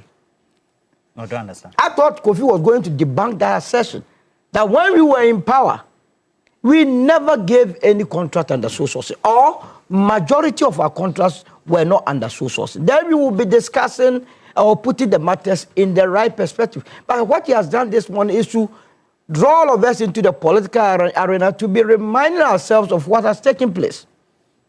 Look, I am not a fan of sole sourcing. You don't like sole sourcing? Because it has its own risks. So I don't have any problem with people that questions the idea of sole sourcing. However, the impression that I gathered from the whole business of expose by the fourth estate was some scandal that has happened at the Rose Ministry. So I was very curious. Honestly, I was waiting with bated breath to know what really has happened. Scandal. So the scandal, because that was what they told us. And the prelude was being shared by members of the New Patriotic Party. We call it promo. Promo. So I don't know whether there was a chemistry between the Fourth Estate organization and the New Patriotic Party. You cannot make those because they were the ones sharing. The media organization, yes, respectfully, we also have to accord them that. No, I accord them. That's why I said I don't have any problem with the Fourth Estate. They were doing their job. The only thing that has tainted that job is that it was as though they were doing it in cahoot with the New Patriotic Party. Because when they brought it, and mind you, the picture they associated with their promo was Abuja and the president. So clearly, it was a teaser to let us know that something hot was on the mountain. Now, this morning, we have been told by Kofi Tonto that in the coming days, they are going to serialize all the contractors that are behind the big push. Just to confirm that indeed there is some sort of collaborative work between collusion between them and the Fourth Estate. That's the impression that he created this morning. Because I'm coming when you were speaking. No, take notes, Kofi, take notes, Kofi, don't be in a hurry. We are yet going there. I mean, this thing you like doing it. We will get there. Sorry. You understand? Because first of all, it was not the NPP that started this whole business of scandal. The teaser was given to us by the Fourth Estate. However, it was the NPP that immediately after the so-called expose ran a press conference on it and said nothing. Oh, Solo, why are you trying to draw in the NPP? Practically, they said nothing. And interestingly, you know, at the press conference, the former Rose minister was there, Asanso Boakye. Do you know why he decided not to speak this time? And allowed Kennedy Osenyaku to what ranking? When you have a minister who was in charge of that sector, right by you are going to be the one speaking? Does it not prick your mind that you have an immediate minister of roads and highways who has the benefit of data to be in the right position to be speaking to the matters at the ministry? Don't forget, we are talking about a ministry. He left office not long ago. He was there, and his hands were at his back. Whose hands? Asanso Boakye. Listening to the lies that were being perpetrated by Kennedy Osenyaku. In any case, as a country, if we believe that sole sourcing is not good, remember the Procurement Act was given to us by the very NPP. That it was given to us by the Parliament. The Parliament of Ghana under the NPP regime, 2003, remember? And they deliberately inserted the idea of sole sourcing. So if as a country, we believe that it is no more useful, we just have to take it out. We amend? We amend. But you cannot do without social because there will be certain skills that are only peculiar to certain entities. The scale of it is what we must be doing very well. But you see, the current minister gave certain information that I believe that it is true. I'm here to verify. That he says that between 2017 to 2024, the NPP almost gave all contracts as sole source contracts. Now, if you take it as almost near 100%, and he is doing 44%, then that is a monumental achievement by all standards. Well, the MPP's position is that you said it's not good. So no, I'm coming. Even as if we give it above a certain percentage that you are giving it, we should go by your words. No, but the point is that if I took over a sector that was giving that contract a sole sourcing in 100% position, and I've reduced it to 44, then that is a good start. Or you are not getting the point. You took over 100%, you have reduced it to 44. So what we have to urge him on is that going forward, it must continuously go down. 44 down. Down to the barest minimum. But they must not be the ones to be preaching to us about why there is no need for anybody to undertake sole sourcing when you have been doing sole sourcing all your life. Look at somebody like, we are talking about Rose and his contracts. We were in this country when we started year of vote 2017, year of vote 2018, year of vote 2019, year of vote 2020. The COVID year. Yeah. The very roads that we are discussing today were supposed to have been finished the last 4 years. People took our monies and decided not to work on the roads. That's a blanket. No, that is the truth. Remember the $750 million exim guarantee loan that we took to deal with the Ofankon road. They stole the money. We were talking about stealing. What do you mean by stole? But the finance minister recently, Atoforsi, told us that money, they cannot trace what they used the money for. So maybe it was applied somewhere. It never applied to anything. It is still in their pocket. They must be doing thorough investigation. I have said time with that number that Beatrice and her people will go down with these people if they decide to cover up for them. Because they have stolen from us. No, you... Then last year, didn't the president say they should conduct a forensic audit into the 13th All Africa Games? And that the report will be ready by the middle of December 2025. Have you gotten it? Look, one to me who is facing prosecution today. And did I hear Kovito talking about scammers and then sealers and so on and so on? One to me that was given a 20-kilometer road, cocoa road, to be constructed to be bringing cocoa into the cities or the port. He took the money and never did the road. One to me. $45-something million. Cocoa road? Cocoa road. Did you construct it? What have we been told here? Look, to be able to further discuss, and he brought an issue. Fortunately, I'm also in the space. I did land economy for Christ's sake, and I work closely with road contractors. I've done project management before. This fixation of 9 kilometers that you just quickly divided by. It's a 1.2 million for feeder road. Who taught Kofi? 2 point something. Who taught Kofi Tonto that? You mean and it's not him alone. A lot of MPP people on their wall, then they will write the kilometers. Even Brimer, the media foundation, he was also dabbling in that. I say, hey, it's not good. If you don't understand something, just go into the sector, find engineers. At least you have the benefit of the Ghana highways, or even people who have done engineering, road construction, civil engineers, or quantity surveyors. They will be able to give you as to why certain kilometers have to have higher values than the others. You spoke of the scope of work. If the places is the sub-base. Yeah, you know it. You was talking about that. In spite of that, and I don't know you to be a dumb, but I know you to be a serious-minded person. So I don't expect you to be going the way and manner some people on the altar of politics will be doing to jeopardize their future integrity. I don't expect you to be doing that. Well, he said that the contract he has on his phone. The contract does not specify the scope of work. Does he know the bridges that will be on the road? Does he know the thickness of the does he know all the obstacles that will be has to be overcome? You don't know the scope, and then you are talking just like that. No, anyway, he's a social scientist. We are talking about engineering here, and the very, very, very best people to be dealing with issues of engineering must be the engineers. Now, I am saying that if there is any one minister who has impressed me in this administration, is Governor Kwame Abuja. You know what? Kwame Abuja. He has impressed me so. His consistency has been phenomenal. I followed him closely when he was in opposition as a ranking member, and I've continued to follow him. Because always I want to know whether people are consistent with their position. This whole big push project, when the president was cutting the saw that, is it Afienya or so? I don't know whether it was Afienya or Afienya Road. As a start. He made certain he gave certain reasons why they would settle on a particular contractor, if you remember. Caveat.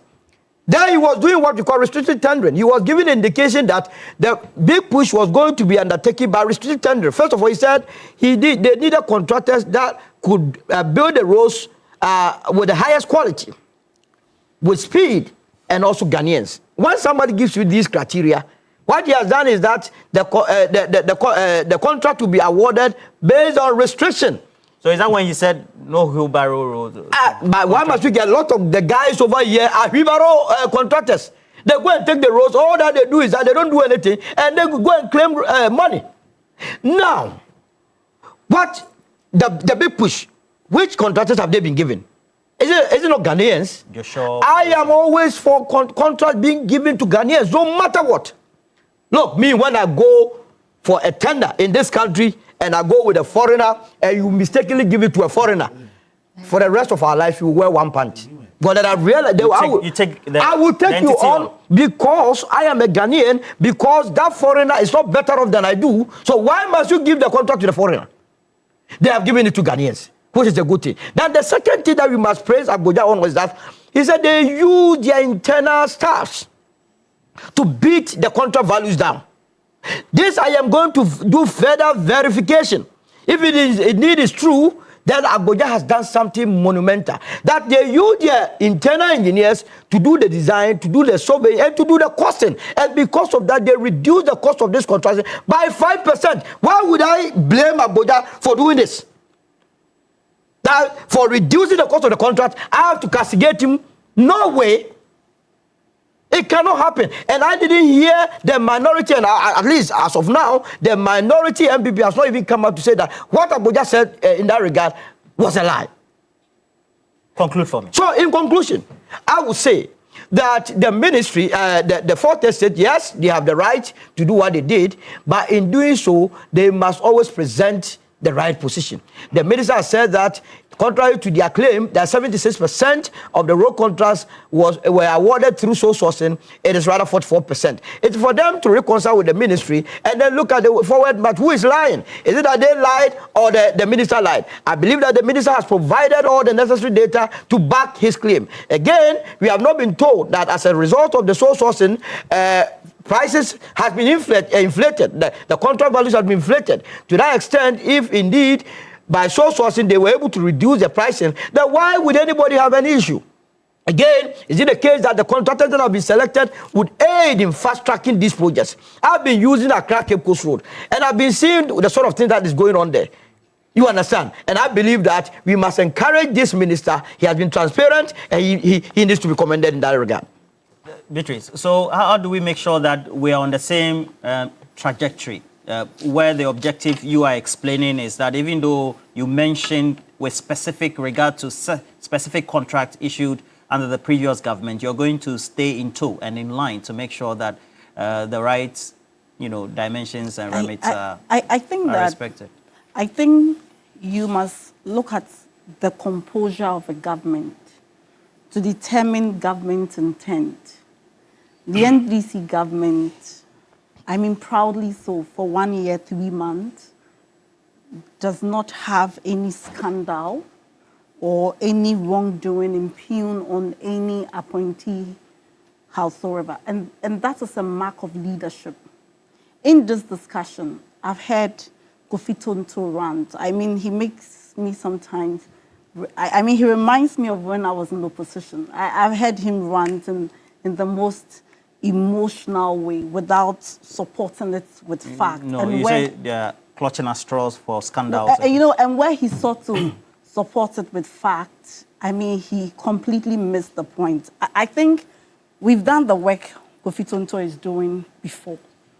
It can be done with mathematical precision.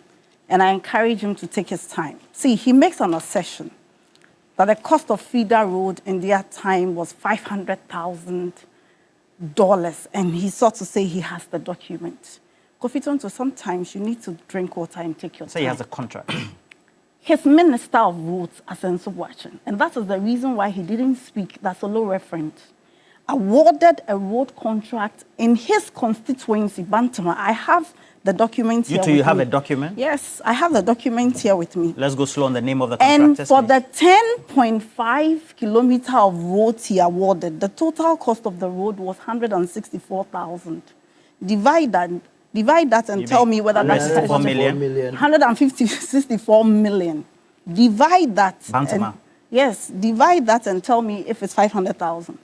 Your original chairman, Chairman to me, who is seeking to be your national chairman, and one of Baomia's advisors, was awarded Cocoa Road, or he's not an advisor to Baomia. Please Now, make your they point. can't claim Chairman to me. Baomia's advisor was and one of Baomia's close advisors and confidants. I was awarded Cocoa Road for $45 million for a 20-kilometer. He should do the math. Cocoa Road? Yes. For $45 million and it was 20 kilometers. He should do the math and tell me if that is. I mean, we have been doing this work. It's just too simplistic if you take the approach. It ought to be backed by research. If you want to take a government on, merely combining words and using flowery language would not put pressure on government. You need to come with facts. And then when you say what? The NDC is a very hypocritical party, and his basis is that first, we said that the Russia-Ukraine did not have an effect in the world. And that now we are saying that the Israel-Iran war has an effect. Maybe you have forgotten. From 1957 to 2016, nobody did politics with external shocks and external factors. So check your history. I know there are historians in this party. Political parties will come on TV and debate. Nobody reference external source. It was your Baumia who said because of his PhD in economics, he has discovered a new economic theory that external factors did not have effects on local and reference Cote d'Ivoire. Have you forgotten his famous video? In his famous lectures, he introduced that discourse. What we were doing was subjecting you to our own test and asking what changed. So don't come and call us hypocrites. The NDC is focused. I mean, he has used a number of words, scammers and all that. We in the NDC, you know what we think? We think that when we have access to people's power, we should not censor how they describe us, even if it's unfounded. So I will not attack him, or I will not say that. I mean, he can use every word. But as we sit here, there is no government appointee that you, by any stretch of inference, can say that this person has engaged in acts of corruption. I can sit here and point to you that your finance minister cannot even sit in his own country and enjoy fufu. Which finance minister? Ken Ofori-Atta. Okay, the former finance minister. The former finance minister cannot even sit in his own country and enjoy fufu. Why? He should be telling us why. That a man who left his wife and wore all his wife's kaftans in Ghana, all of a sudden does not think that it is appropriate to wear white kaftans. I think that the role of the opposition, and rightly so, is to question government. But that will have to be done within the fact. What assurance I can give to the people of Ghana is that the NDC takes a different approach to governance, that we welcome dissenting opinion, that we hear people when we talk and we say that this is a feedback to us in government, that we will not sitting on the throne of power be so submerged in power that we have forgotten that people have plight. It is in the spirit of that the NDC says that in 24 months, communities must have access to roads. It is in the spirit of that the NDC says that it is important to stabilize the macroeconomic indicators for all citizens to benefit. And so when civil society raise issues, when other people question government intention, we will have the time to explain. But let not those who in the past told us that there was absolutely nothing wrong when we were even questioning, when we said that, hey, you guys should pause and perhaps even give us an explanation. We used to come to this studio. Government communicators will not even allow you to make your point. Today, Kofi Tonto is sitting here quiet and allowing me to speak.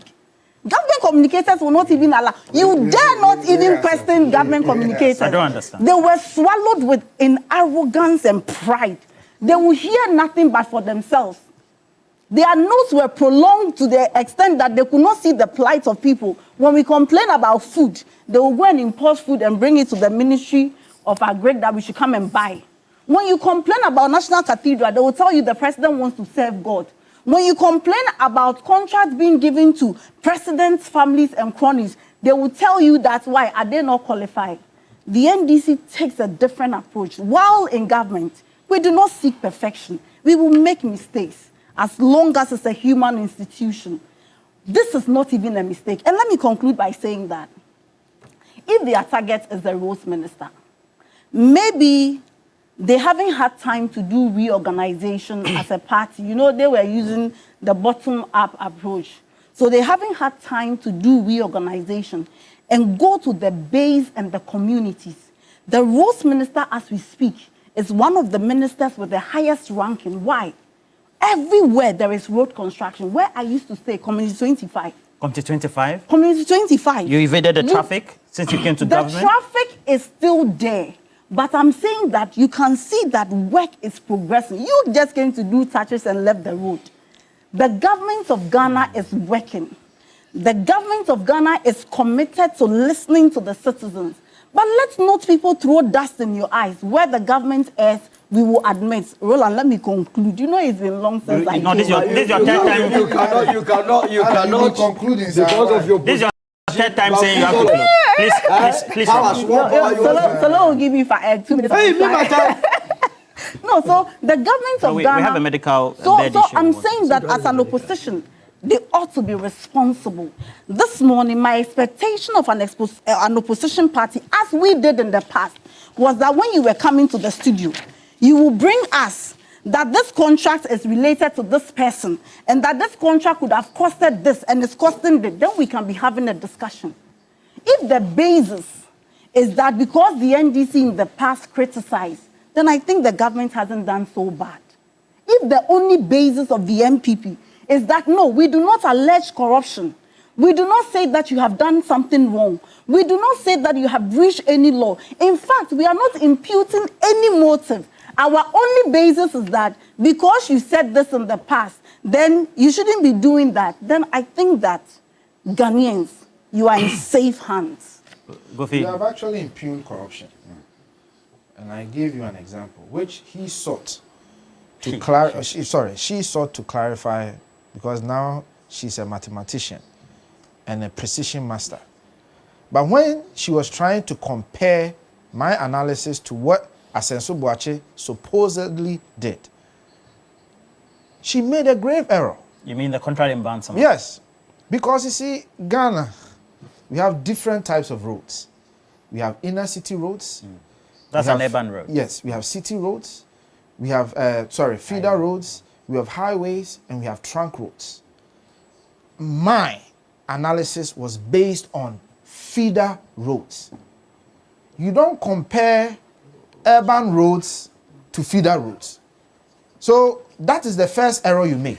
You don't compare urban roads to feeder roads because by its name alone and its position or location alone, even the quality of build is different. So that's what I was averting your mind to. No. That pay attention to the point. That each road and the specific bill of quantity and the scope. Pay attention to the point I made. My initial submission was emphasized on feeder roads. I was not talking about all roads. So how much was urban roads? Please. So feeder roads, they have culverts, they have bridges, I understand and all those all things also of that. increase. Yeah. I understand all of that. And that is why I referenced you. That you cannot tell me that during our times we didn't do culverts. We didn't have topography issues or geological issues. Very well. Nobody can sit here and tell me that only during Mohammed's time that the scope of work mattered. The scope of work has always mattered at every material time. And all the roads we did, the feeder roads we did, came with scope. Some even included building extra facilities outside.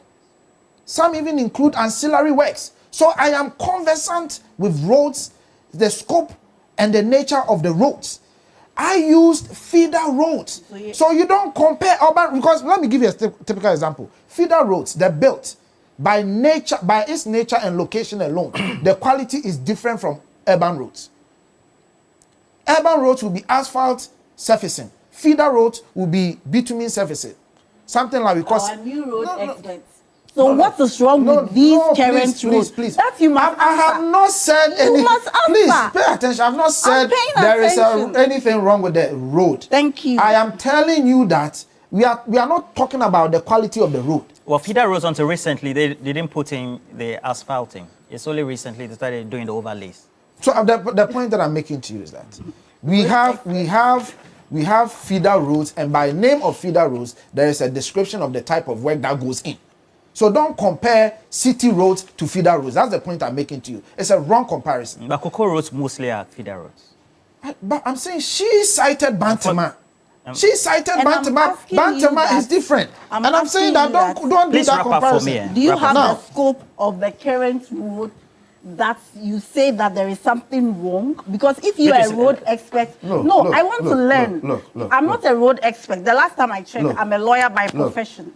He is a road expert. I'm not a road expert. I'm not a road expert. You sat here and discussed all issues. Are you expert on all of those issues? Are you a procurement expert? When you were saying, bitches, when you were saying MPP was running a procurement economy, were you a procurement expert? That's what you were doing. Were you a procurement expert? No, you said that in your first year, you are going to amend the Procurement Act to do away with sole sourcing, end it, cut it. That is what Ablakwa said. Please, I have the video. I have the video. I've never. No, please. Allow Kofi Tonto to make his point. Sorry, I can wrap up. Please wrap up for me. I quoted several people. You keep distorting me. I said President Mahama said rare exception. And then I said Ablakwa said cut it. So don't confuse or don't lump all of them together as one thing. I quoted several people. And I said Sami Jenfi, your boss, said we are stealing money. And Oferupenyin fear people are stealing money. I was categorical. Don't lump it. So the point is, you promised. Ablakwa said in your manifesto, you are going to put it in. Now, Solo, let me come to you. You, Solo, you belong to a political party. Which political party went to the Ghanaians to seek for power and got 33,000 votes? Okay? You are mocking the votes they get. I'm not mocking in it. I'm just telling him the fact. What has the 33,000 they got to do with the analysis we're doing? I'm just saying. The point I am making is that when you went to Ghanaians, you went on the back that the government was not the best, the alternative, which was NDC, was not the best, and that you are the best to lead the country. Okay? Then NDC wins power, comes into power, and the very ills that you criticized MPP for, NDC is doing same and worse. Why you were monitoring him? Why? I've known Solo for a long time. The very ills you criticize MPP for, NDC is doing same and worse. Instead of condemning it, you are sitting here with your kaftan, telling us that NDC. Oh, please, you guys are this. It's a political suit. This is a political suit. Okay. Please you are sitting here telling me that we shouldn't talk. So now you are attacking. No, I'm not attacking. You want to? I'm not. This is an emotional attack. No. Solo there. Oh, that's your conclusion. But the point, let me wrap up. No, you're wrap up. Kofi Tonto, I've given you enough time. Let me wrap. So the point I am making is this. You cannot continue to do politics and campaigning. Campaign is over. You cannot continue to defend the NDC and cite examples on their behalf. The point I am making to you is that they promised a reset. They said everything we did was bad. So I don't need to reiterate the so-called bad things we did. Okay. So don't cite all of those things as your basis to argue. Well, you see, it's rather unfortunate. This one, you didn't tell me thank you. Oh, sorry, thank you. Well, the truth of the matter is that there is a young singer. I like his song. He said, "Thy favor or so." One of his beautiful renditions, the Plants in Ashiegu. Plants. When you are done, play that. Plants na Ashiegu. Jandam na Ashiegu. Sidi ni na Ashiegu. It's on TikTok, yeah. It's a lovely piece.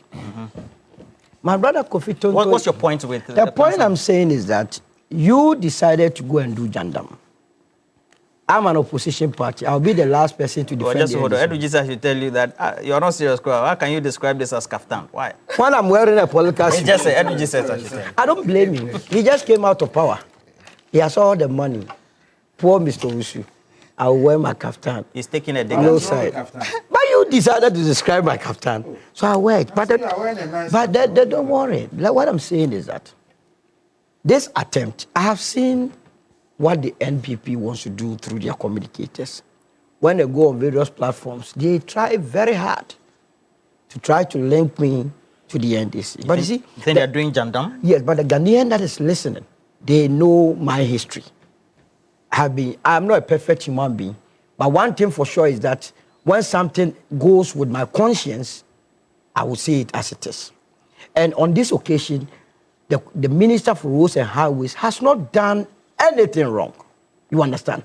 He is just somebody who is being pursued by a group of people who feels that he is working so hard to uplift the image of this country. Either than that, look. Pursuing others. Kofi Tonto, please don't disrupt his flow. We want to do a next conversation. Kofi Tonto, probably he has to be given a lot of historical facts to come to terms with what his party did to us. In 2016, you know the Flower Pot Road, the overhead. That contract was awarded in 2016. Yes. At a cost of 69.5 million. As part of the airports. Yes. Get the figure, 69.5 million. Million what? Ghana cedis. Okay. 69. This was in 2016. By 2017, somewhere September or August, then the MPP administration led by Nana Akufo-Addo and his board, Dr. Mahmoud Bawumia, had reviewed the contract to 147 million cedis. Same contract? Same contract. There has not been any adjustment. There has not been any variation in design. 147 million. Roland, now, I'm telling him that he's lying. Now, you see, that time the project was not completed. And guess what? Do I get a chance to respond to this? Commission that project. I'll respond to this. I mean, at the time of commissioning, the country had expended close to 1 billion Ghana cedis on a project that was supposed to cost 69.5 million. And you got the nerve, you have the mouth to come and sit here. But the reason for that is because the contract was stopped. So once it's No. Even if you were going to take into consideration exchange rate variation, it couldn't have got into the 1 billion. By 2017. By the time they completed it, it was about 1 billion. And this is the party that Kofi Tonto wants me to be singing along with them. I'm not going to do opposition bidding because I have to oppose for opposing sake. Then what sort of country are we building? We are in Ghana's politics to shape the political narrative. If it is white, it is white. UP. If it is black, that is what UP have been doing. If it is black, it's black. But this business of blatantly lying, you are not even ashamed that you and I come from the Ashanti region. That Swami interchange, one of the areas that you receive your massive votes. Swami interchange. Is Swami. Now the president and Akufo-Addo lied together with Dr. Bumbe, lied to them that we are going to construct Swami interchange, and you awarded this contract without even dedicated funding. You have a minister who has come. He is not from the Ashanti region, by the way. Dedicated funding. Where was the dedicated funding? It's the GOG fund. No, where was it? Interchange? No. Which dedicated funding do you have? Finish. No, we haven't taken you interchange. I think on Seche Mensa Bonso. Yeah, if they had a dedicated one, then where's the project? That even makes your position so damning. I think what are you talking about? Do I get a chance? You won't get it. You can get it because you're talking about dedicated So funding. he is coming from Ashanti region. He didn't even see the need while Swami interchange had to be constructed. Look, when the people of Kwabri East, and my father's supporters come from the Kwabri East, were complaining about the terrible road conditions in the Ashanti region. It took his president, Nana Akufo-Addo, to go and sit on the tech radio and insult the intelligence of the people of Kwabri East. I don't understand. When the people were crying that, Mr. President, our roads are terrible, we give you the highest votes in the Ashanti region, the president told them that, look, if you think that I'm not giving you roads and you will vote for the NDC, go and vote for them. This was the President Akufo-Addo. We endured all these things, and you as an Ashanti, that must be angry at the levels your party decided to take the people of Ashanti region to. You are here rather complaining that I am doing and that. Why we complain again? His running mate wanted to be the vice president. The presidential candidate. The presidential candidate, running mate, that's Matthew Opoku Napo. Okay. He told the people of Ashanti region, where I come from, that in the Ashanti region, we don't like anything, only T-shirts. How low, how insulting can anybody be? Oh, so you didn't hear him? You haven't heard him? What are you talking about? So you see, when somebody is doing what is right, you encourage the person. I, on this table, said that the 44%, though it's a complete departure from what we were witnessing under the NPP, is still on the higher side and must come down. I made this point here, but because of your diabolical mind, you will not even have time to listen to what I'm saying. Diabolical mind. But if your intention is that I'm going to join... But you know the story will run for some time, after the weekend, I'm sure. Absolutely. But and again, when we were advising him, that he cannot blanketly conclude that 9 kilometers of road will cost what do you call it, $1 million. He was here running his mouth. When Beatrice decided to give him a small dose of data, that in Bantima was the no, he started giving us lectures on engineering. What are you doing this morning? Anytime you speak, he Anthony celebrate your birthday, Anthony Nupenu. Happy birthday to you. But who's running the first one? Who are we running the first one? Doctor, how are you going to correct anybody? Dr. Salome, good morning to you. You're with the your regional Ghana Medical Association. Look, Dr. Salome. Yes. Happy birthday. And may your senior to today. The one you've been facing, Emmanuel. Emmanuel. You don't even know your people's birthday. No, may your senior. I saw it on Facebook. Dr. Salome, good morning. Dr. Salome, unmute. Okay. The low bed syndrome, how do we resolve it? Ghana Medical Association. Well, good morning to you and good morning to the panelists and good morning to your listeners. We know that the low bed syndrome has been with us for quite a long time. And over 10 years ago, GMA held a whole public lecture on it, released various statements. 6 years ago, released another statement when another incident occurred. We believe that it is time that we take concrete steps to tackle the issue at a systemic approach and ensure that the root causes are dealt with, not just immediate measures, and then we talk about it and go away, but we need to tackle it at multiple levels and ensure that at least when a Ghanaian needs emergency care, at the point of need, they are able to get it as soon as possible in a dignified manner. And so for us, we have to look at it from multiple levels. But we must begin from where does the problem come from. From time to time, we tend to see these issues, and the data has always been there. For Kumasi, with a population of over 4 million, Konfanoche only has 37 emergency beds. For Accra, with 5.5 million and over, and if you stretch it to the greater Accra, you have less than 100 beds or so, emergency beds available. What this tells you is that there is a big problem ab initio in terms of infrastructure and the spaces that are there.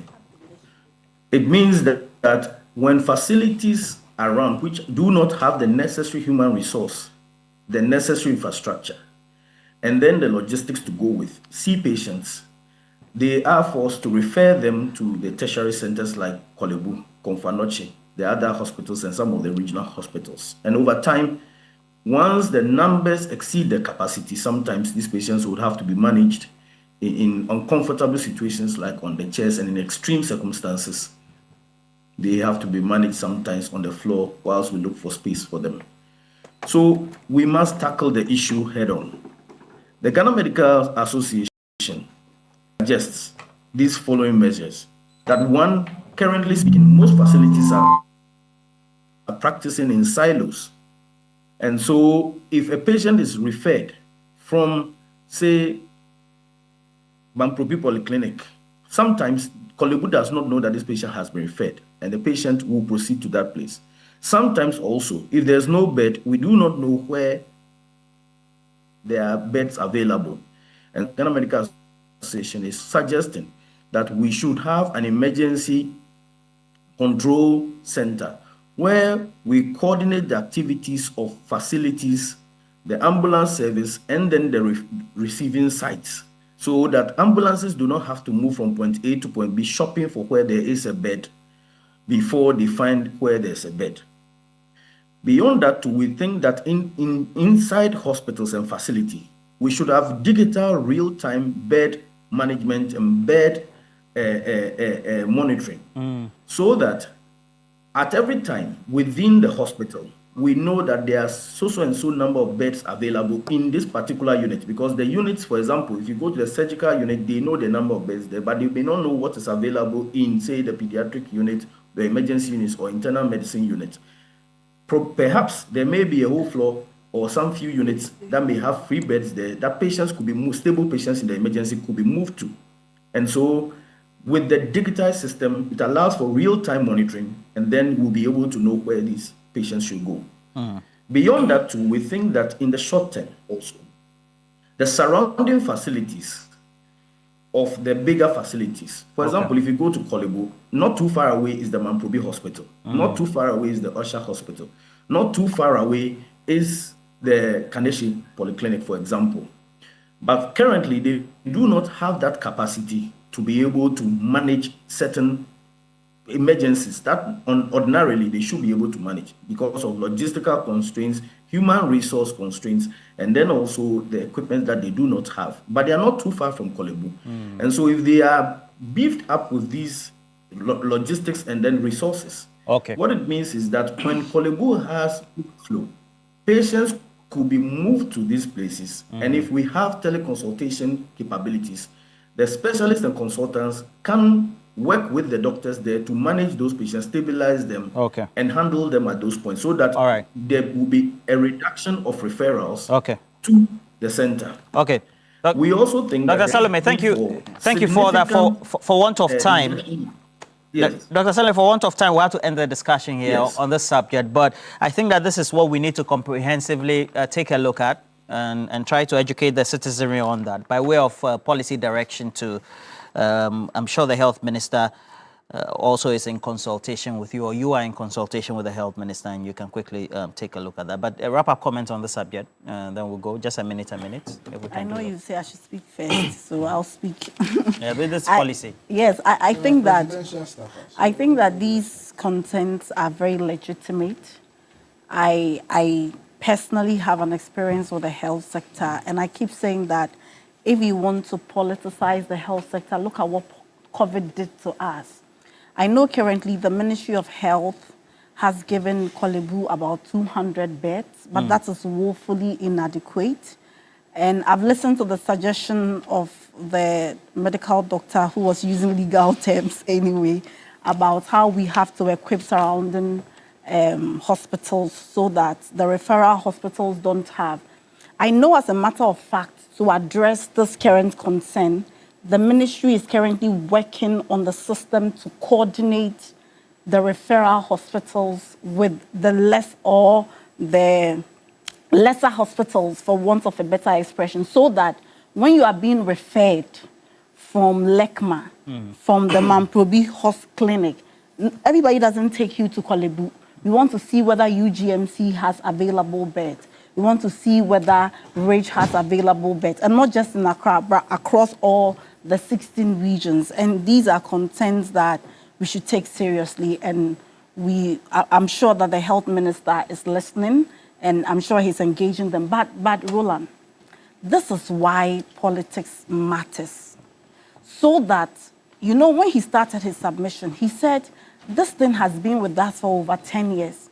So if you have a presidential candidate who tells you, if I solve all the problems today, what will I do tomorrow? You should be worried, because every day new challenges emerge, even in developed countries. And so as we progress, new challenges will emerge, population will grow, and there is a need to expand capacity. It is the reason why leadership matters and should matter to Ghanaians. Yes, your 2 minutes. But someone says, Roland, someone says I should ask Kofi Tonto that if Baumia would choose Ghana card over interchanges. I don't know. So why because of the road, big push. You should see their posturing to the interchanges coming up. Roland, you can give me 30 minutes. Just why Ghana card over interchanges? Another day, I will tell you the economic value. So we need to create a segment for you. Just to discuss that. Please create a segment. Please wrap up on the health the point is this. Even in taking short, she forgot that the solution GMA is proffering will anchor on a unique identity. You forgot that for us to have this referral system, and what is the unique identity? Of course, Ghana card is the unique identity. What has that got to do with this? If you are going to build a system that requires that you can be able to refer people within a coordinated software where records can be accessed anywhere you go. But it is ongoing. No, I'm saying that you need a unique identity to do that. And the best unique identity you can use to do that is the Ghana card. So that's not in dispute. Number 2, I don't disagree with the solution. In fact, I think it's a good solution that we have a system that allows us to sort of build a system that's able to allow us to coordinate people and refer people and all of that. But the question I have is that where was GMA? When for the last 6-7 months, a system that we have that allows patient records to move from one hospital to the other, that system has gone down for over 6 months. Now some hospitals are still using paper records. They've gone back to using paper records. So in one breath, GMA has kept mute on a very fundamental aspect of healthcare, record keeping, being able to silo all records across the country. You have kept mute. Now you want to build another software. How is that going to work? Solo, 2 minutes. So very simple. Any health system that the emergency aspect of it is not robust, it's not a health system. You see, if you are suffering from a simple headache and you go to the hospital, that is not, and you are treated, that's not a health system. It is about you facing life and death. I lost my sister through a similar situation in Kolebu. When I took my sister there, I virtually became more or less a medical practitioner. You are going with her in an ambulance to, Osu, to go and take X-ray. And I asked myself, how much would it take for Kolebu to get the very X-ray that we had to be commuting from Kolebu to, what's the name? Exactly, so we have to deal with it. And this matter is so dear. When you get to the emergency unit of Kolebu, at least when I went there, it was as though it was Makola Market. Chaotic. Totally chaotic. And even some of the families that will be bringing their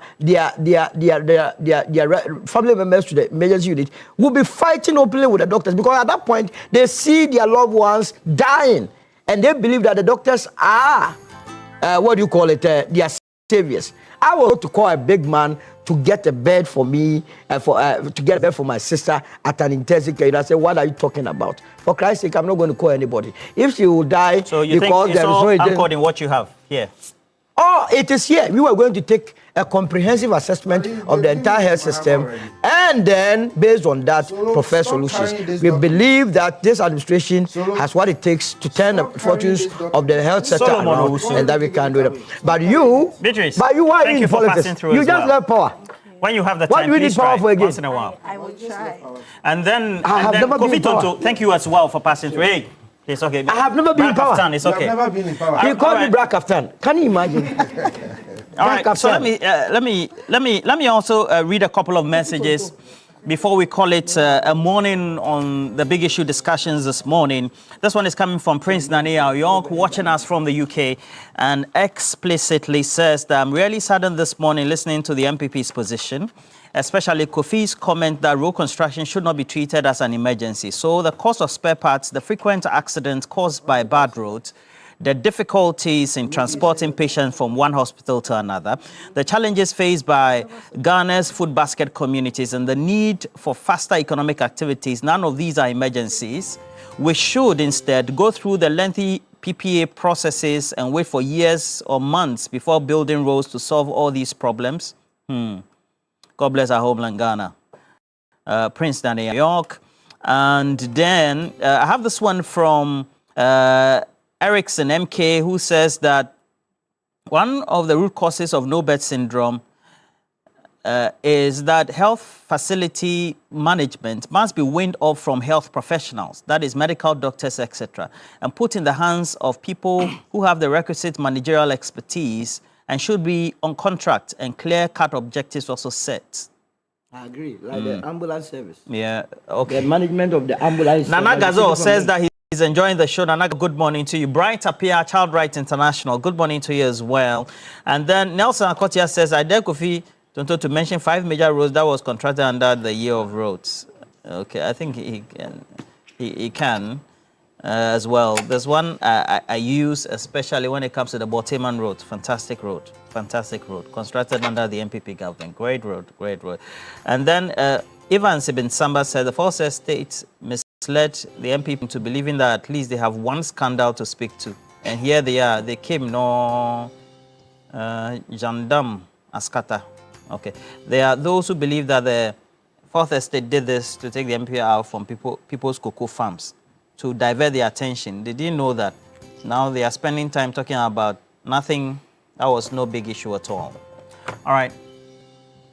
But again, let's remind you, Big Issue is brought to you by the University of Gold Coast. Now, they are saying that whether you're aiming for a specialist MBA in marketing communication, operations, supply chain, human resource management, finance, entrepreneurship, innovation, or business intelligence analytics, or you want an advanced degree through their dual MBA or chartered manager MBA program, the University of Gold Coast gives you the options that match your own options. So they have MSc International Relations, Communication as well, International Marketing, International Law, Security Diplomacy, Accounting, Finance, HR, as well as many others, including Diplomacy, Security, and Theology. They are having April admissions, so this is what you need to do. Go to their site, social media handles, get also to see the values and the options they have. They work around your working life, your study payments in installments, so that it all is customized to meet your needs. Call them on the following line, 026-288-8555. Well, we're taking a break. When we come back, we'll bring you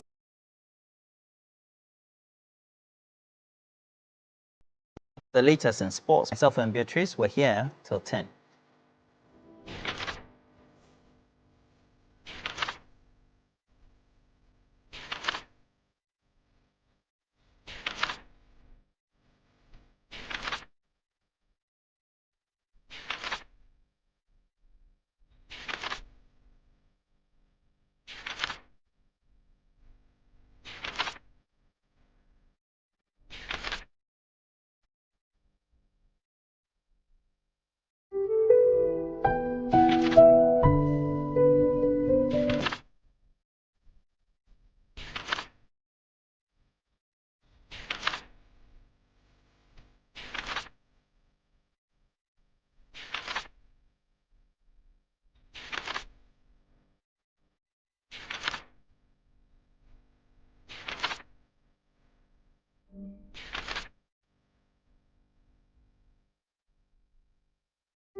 Helps you manage what your kids can watch. Open settings and select parental control.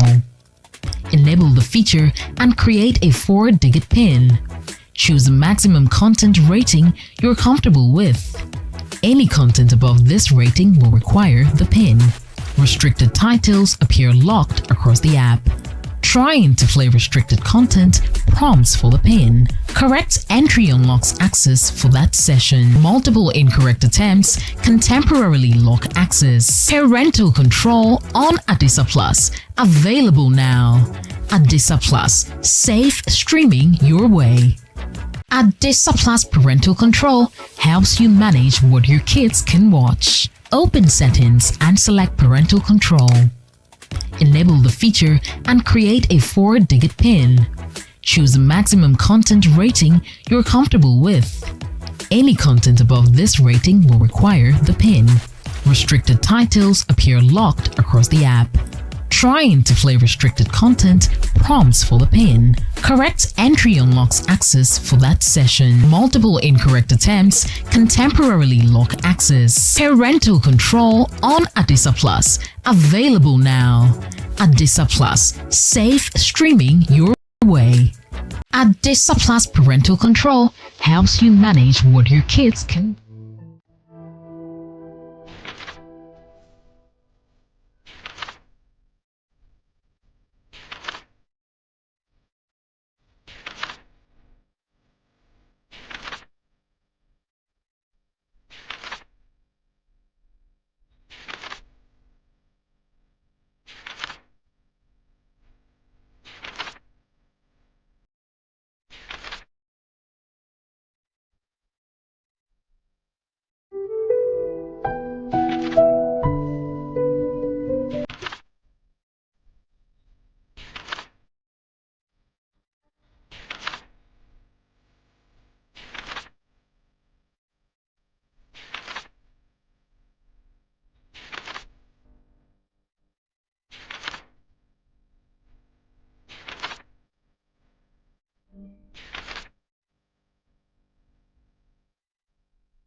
Association? Unfortunately for him, he is injured and so had to withdraw alongside Brandon Thomas Asante. Both players actually played over the weekend. Brandon scored against Swansea. Iñaki got 2 assists for Athletic Club against Betis, but both of them picked up injuries and so had to withdraw from the Ghana squad. And that was with approval from the technical team and all of that. But they have been replaced by Ransford Yeboah Koningsdorfer, who happens to play for Hamburg. He scored 4 goals in 27 games this season. And we did ask the technical director of the Ghana Football Association, Henry Asante Chum, who gave a breakdown of the missing players or the withdrawn players from the squad. Late Sunday through to Monday morning, we received news from Iñaki Williams' team and then Brandon Thomas Asante's Coventry City that they picked up knocks during their respective matches over the weekend. So immediately one of the players who was on standby was drafted in. I'm talking about Ransford Koningsdorfer. Once we went through the process and the club agreed to release him, we got him his ticket and he arrived late last night to join the squad. So far I would say everything is okay. The past 48 hours have been very productive. We've had 2 training sessions. We returned from the second training session about 45 minutes ago. Today we had 25 players training. Unlike yesterday where we had 21 and then the previous day we had 14. So that is it in terms of updates with respect to player arrivals. Thomas Partey came last night. Lawrence Atizigi also arrived last night. Antoine Semenyo arrived yesterday afternoon after his game on Sunday against Arsenal in the League Cup. And then the last 2 players actually to report were Alexander Jiku, who is based in Russia, and then Kojo Pompepra, who is based in France, who plays for Nice. So we have 25 players in camp at the moment, and all of them took part in this afternoon's training. Great to have this explanation coming from the GFA, but what's likely to be the impact? So the impact is those 2 are out. They've been replaced by 1 person, Ransford Yeboah Koningsdorfer. So the squad size, which was initially 26, is now 25. Okay. So we are using 25 players to play against Germany and against Austria. The Austria game is this Friday. The Germany game will be on Monday. So we'll see how these 25 players fare. I mean, looking at these 2 countries, Germany and then Austria. Yes. Are we likely to perform good? Especially when we have 1 team member missing. I'm not thinking about the results per se. I'm just thinking about the performance and the opportunity for Otto to use new players. He did call 4 new players into the team, and he will have an opportunity to use them as he prepares for the World Cup. So we'll see how they perform against Austria and Germany, but I'm not particularly looking at the results. Yeah, let's talk about our legal battle. Senegal. Yes, Senegal, with all the AFCON final brouhaha, they have now submitted their appeal to the Court of Arbitration for Sports.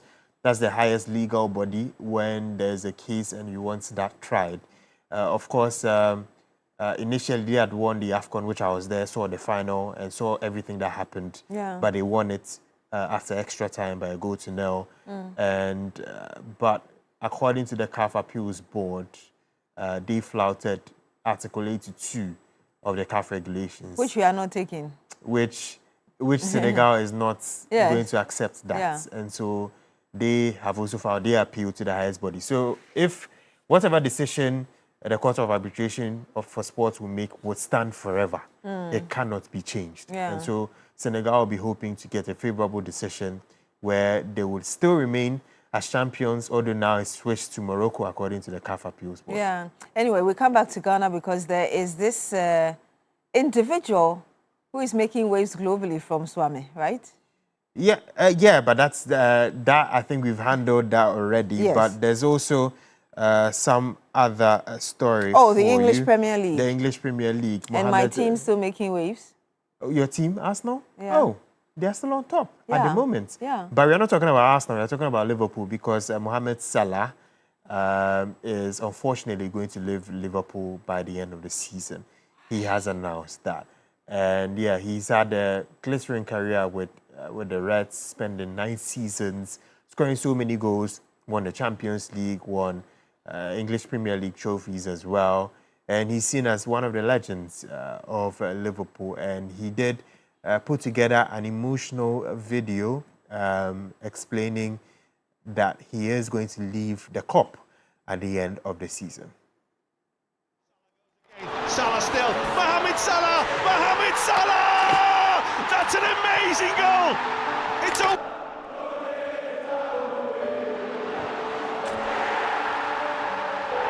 I will be leaving Liverpool at the end of this season.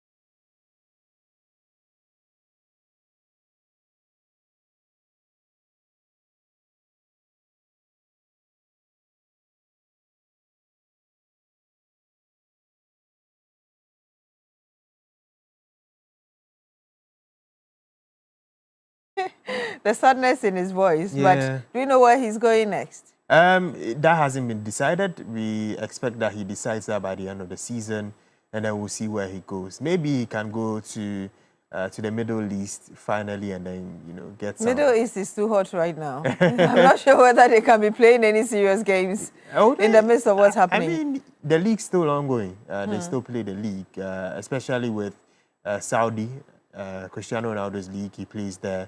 And maybe he can go to the US as well, because the MLS is also a very viable option for him. But we'll see by the end of the season. Yes, what else do we need to know? Of course, we are still building up to the 2026 World Cup. And for more updates, you can check out 3 Sports GH on all social media platforms, and also on the website at www.3news.com/sports. And then we'll have, of course, Sports Daily coming up at 10 a.m. today. The Billy Shen, thank you very much for bringing us the latest in sports. Yes. And of course, it's a beachcation this Easter holidays. Create unforgettable memories at the beach with family and friends by booking our all-inclusive 3 nights package from 3rd to the 6th of April 2026, starting from 5,100 cedis for a couple.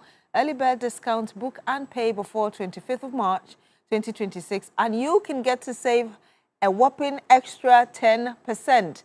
Yes, package offer guests free access to all in-house facilities, swimming pool, gym, cinema, with popcorn, board games, snooker, etc. You also get to enjoy free airport pickup from Takoradi on Friday at 5 p.m. Remember, terms and conditions apply. Fun activities include live band, in-house carnival, splash playground for kids, sip and paint, bicycle rides, boat ride to Maha Village, jet ski, banana boat, party bus ride, trip to Inzulezu, and many more.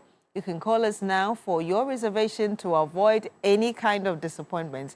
Landline 0303 977 773, or on the mobile is 050 157 0684 or 054 0124 114. And when we come back, we'll bring you some more. But before that, though, this March, you want to celebrate the spirit of Ghana at Ashimota Retail Center with the exciting Celebrate Ghana activity lineup. Yes, enjoy ethnic-focused music performances that celebrate the sounds of Ghana and amazing shopping experiences all weekends in March. And yes, while you're shopping, don't miss the Shop Ghana Win promotion. Simply shop from our Ghanaian retailers, Gamel Clothing, MV Accessories, and the Chop Bar, and stand a chance to win shopping vouchers. Plus, there's more excitement with our Dance Ghana in 15 Seconds Challenge online. Yes, it's at Achimota Retail Center on Facebook, Instagram, and TikTok, and special Eid holiday vibes celebrations later this month. So gather your family and friends and come experience the colors, sounds, and flavors of Ghana. Celebrate Ghana this March at Achimota Retail Center, where culture meets shopping. Achimota Retail Center. Hey, your vibes in Kwa. Do stay with us. We're back with some more.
gain some points, so you get extra money to buy any other thing you are thinking of for the future. Well, that's the conversation we want to have this morning. And I'm joined in the studio by Patrice, Mr. Patrice Amegashi. Yeah. He speaks for Points Africa. Yes, madam. Good morning to you, Good sir. morning. Thank Good you to for see joining you. us. Pleasure. Great to see you. I also do have with me Mr. Andrew McBurnett, who is the Chief Executive Officer at Points Africa. Good morning to you as well. Thank you for joining us. I'm very well, thank you. Good. How are you yourself? Good. Great. So, really, I've just said something little about Points Africa before. Yeah. The person who doesn't know much about it, what would you want to say about your company? Andrew there. Andrew, okay. Sure. Yeah, Points Africa, we're a new loyalty program here in Ghana. Essentially, we're focused on extending the spending power of the everyday Ghanaian. So as you shop for your groceries, fuel, shop online, you're rewarded with points, and then you can use those points anywhere across the network that we built.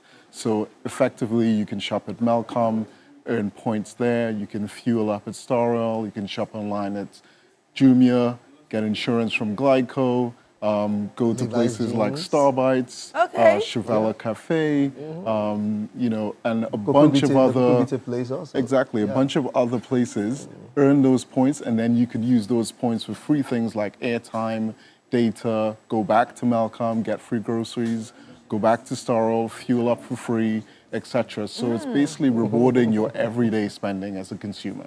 Sounds interesting, but I've been to some shops where I know whilst I'm shopping, I'm getting points. But Really? it seems the points are negligible. So really, how huge is this one for me to be excited? Yeah, well, the challenge with that is that usually you only get the points from that one place, right? So therefore, you can only spend the points at that one place. With Points Africa, you can actually go across our network of key brands, shop at Malcolm, fuel up at Star Oil, shop online at Jumia, and then you can use the points across our network. And we have 60 plus partners. So rather than just Across one the country? place across the country. Okay. So rather than just one place, you can shop across our network. And it's pretty simple. You can actually use the Momo app if you've got the Momo app. Go into Momo, you can slide across on the buy section, click on Points Africa, and then shop as you do today, earn those points, and then when you've gotten enough points, you can redeem those points again. Free things like airtime, data, Okay, so fuel, grocery. Ms. Amegashi, for the ordinary person, explain to me. So the point is, you have a phone. In fact, you have two phones, as I can see, perhaps more. Just go online and then download the Points Africa app. So it's an app on your phone. Yeah. So either you're using Apple or you're using, so you can get from the Play Store or you can get from the market. So just download the app and then there you go. Simple, that's all. Okay. Anytime you're shopping, you shop using the app because they are partners. So there's a link between the two of us.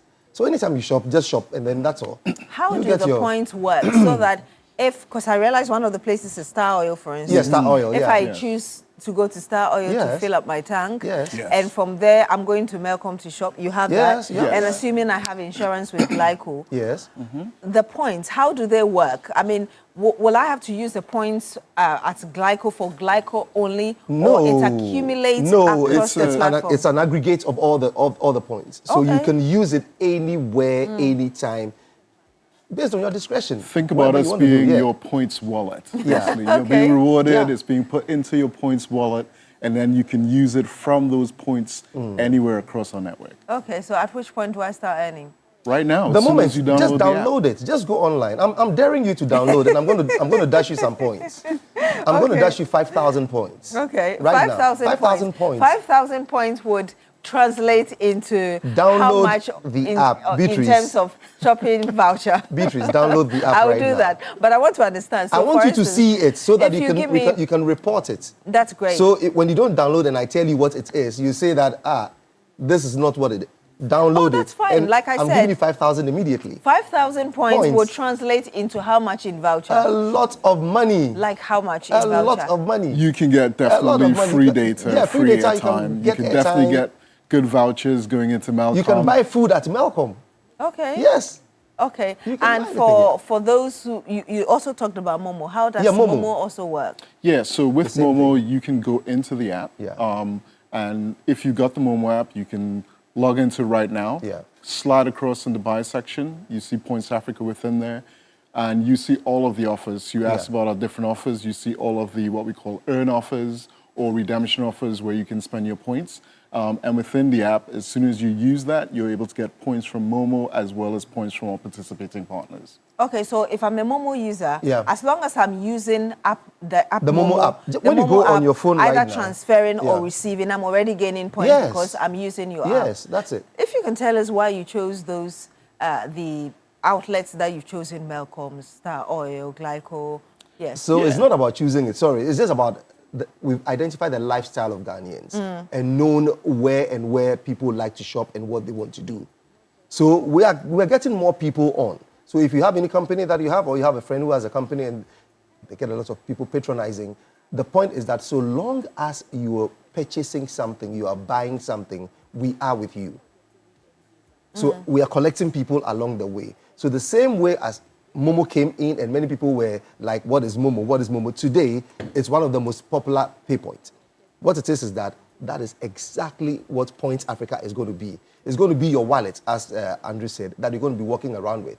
So now, anytime you want to buy something, you're using Points Africa, Points Africa, Points Africa. So the earlier you join, the better. The earlier you join, the better. Mr. McBurnett, where do you see things going in the next few years? Yeah, I mean, we're called Points Africa. We chose Ghana for a specific reason. Fantastic environment from a fintech perspective, also mobile money.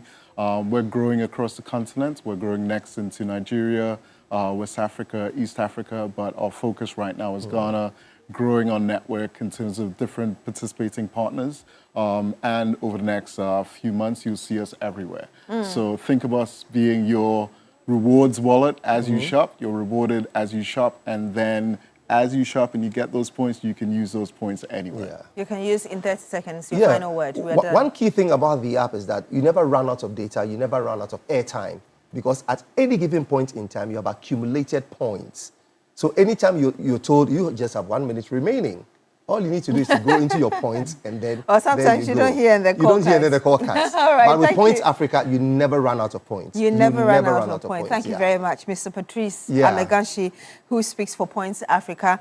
And of course, as well to you, Mr. Andrew McBurnett, who is the Chief Executive Officer of Points Africa. Thank you, gentlemen, for joining us in Thank you for having us, and for telling us about this so we can earn whilst we are shopping. But Vitality Health Insurance is here and is inviting all corporate institutions to come in, associations, groups to be a part of our medical plans. Yes, cut down medical expenses and enjoy good and quality healthcare at a facility near you. For more information, visit us on www.vitalitymh.com or call us on 026 65 73200.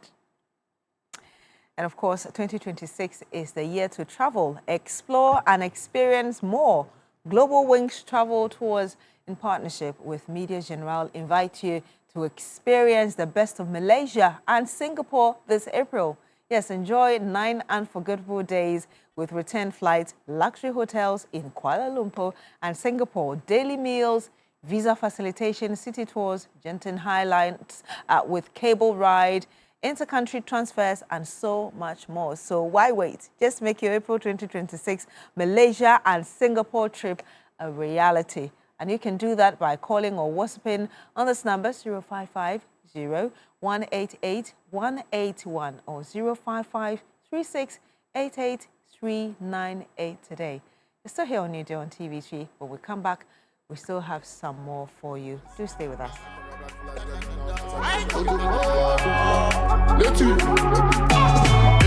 You know my mind is far. Me, I know.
The best.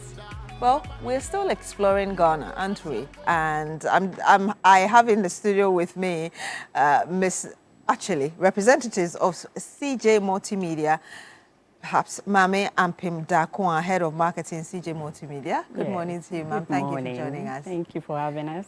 Of course, I also do have Mr. Kofi Atakakrakusi, Deputy Director, Corporate Affairs, Ghana Tourism Authority. Good morning to you as well, sir. Thank you for joining us. Good morning. Thank you. So we are talking about Akwaba Festival. Yeah. Interesting. And you're setting up around the Tetekwashi area. Absolutely. Yeah. I've seen that. Anytime I see that, I become very excited because the place becomes very colorful. I know, right? Excited with all sort of events. Yes. But really, if you can tell us, perhaps I can start with you, sir. If you can tell us what inspired really the creation of our Akwaba Festival. And I think this is season 5, right? Yeah. What makes it different from the other ones? Yes. Before we start, let me kindly give you this flyer, which has to do with Akwaba Festival. Akwaba Festival is one of the flagship programs of the Ministry of Tourism, Culture and Creative Arts, and also the Ghana Tourism Authority, in collaboration with CJ Multimedia. Virtually, we are in partnership with CJ Multimedia, and then also the Creative Arts Agency is also part of it.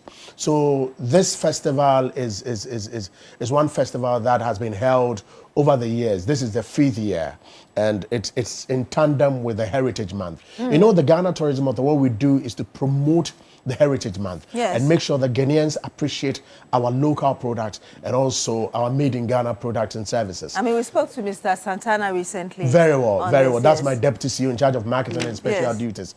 Very important. I like your African print. This is what we are talking about. We need to promote what we have. Our traditions, our culture, our heritage, very key and very important. Akwaba Festival came out of the famous Akwaba portrait that you all know. You know about the Akwaba portrait from CJ Multimedia. Mr. Joe Osai, he's the originator. And metamorphosizing it, of course, is moved a length more to be able to turn into a festival. And now we have the Akwaba Festival promoting made in Ghana products across the length and breadth of the country. But of course, this ties into the Ghana Tourism Authority's domestic marketing campaign, which is the See Ghana, the Eat Ghana, the Wear Ghana, and then the Feel Ghana, and also the Visit Ghana. The Hear Ghana, maybe. Of course. The Hear Ghana, the Feel Ghana comes in the Hear Ghana, where the musicians, of course, Stonebwoy's music, of course, this is where we are also promoting it with also the Musica. Musica is part of the partners. What we are doing is that we are making sure that every aspect of our tradition, our heritage, our culture comes to bear. I was just having a chit chat with Mr. Bessie Simons before entering, and they are in high hopes to make sure that this Akwaba Festival Season 5 becomes one to call it's a great one. But of course, let me commend TV3 for your expedition that took you to various tourist sites and attractions, and also your Ghana village. Perfect, great. This is an addition to the Heritage Month. Each day we see different foods, different dances, different clothes, all kinds of things ongoing there. This is the way to go. We need to promote our heritage as a people. And with Ghana Tourism Authority, it is always very important that Akwaba Festival gives you an immersive experience with how the program goes down. Mami, let me ask you, I mean, Mr. Akusi keeps telling us that we need to experience. It's going to be great. Tell us, for the person who perhaps hasn't taken part in the last 4 and is looking forward to the 5th one, what should that person expect? Okay, so expect more, because this is our 5th year and it's a milestone that we're celebrating. And because of that, that's why we're having the venue at the Tetekwashi, very iconic area. So we have a lot. We have the Vibe Fair, which is the most unique, one of the most unique things that we've introduced in Akwaba Festival. We have the premium marketplace, and we are offering a prime spot for food, fashion, craft vendors to, reach thousands of audience who will come over the 3 days. Well, thank you so much. Well, our time is up, but yes, this is happening from the 27th to the 29th of March, 2026. You want to take part in this Akwaba Festival happening at the Tetekwashi Interchange right here in Accra. I want to say a big thank you to you, Mame Ampim Dakwa, Head of Marketing, CJ Multimedia, Yes, thank you please. for joining us. Also, Mr. Kofi Ataka-Krakusi, Deputy Director, Corporate Affairs, Ghana Tourism Authority. Thank you as well for joining us. Please, excuse me. Give me a little time because marketing lead, without giving out my contacts. Yes, please. I think, yes, I have to. Yes, give the contact, but yes, our time is... 0241110139 or 0535 481988. Thank you so very much. much. Thank you so much for joining us, and see you at the Tetekwashi Interchange. That's between 27th and 29th of this month of March 2026. Well, if you're planning your next trip, whether EAS Tours take the stress out of your journey. Yes, they offer professional flight bookings, travel consultations, visa assistance, and personalized travel support to ensure everything is handled smoothly from start to finish. Travel with confidence, clarity, and peace of mind by choosing EAS Tours. Call or WhatsApp now on 0243 535 778 today to speak to a travel expert. Get expert guidance and start planning your next trip the EAS way. With EAS Tours, you can travel now and pay later in 12 months. No initial deposit, no interest. EAS Tours to the whole Riase. You still want to stay with us here on New Day on TV3 World. But let me tell you this, Ghana, if you love Gobe, just stand up. Saturday, 28th of March at Legon City Mall, Gobe Festival is back. Top vendors, non-stop music, performances, games, and Afro-centric vibes. From campus to corporate celebrities to all of that, everybody's pulling up. So eat, vibe, celebrate, and don't miss it. Yes, for vendor participation, call 053 220 0927 or 053 110 0927. 3FM 92.7. Your urban lifestyle radio. You want to join this year's Gobe Festival. Stay with us. We're back with some more.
You know that we're still in Ghana month, and for our Ghana month tour, we've always had some great insight into many destinations. And for those expeditions and the places of visit or the destinations, one of them has been Crown Forest.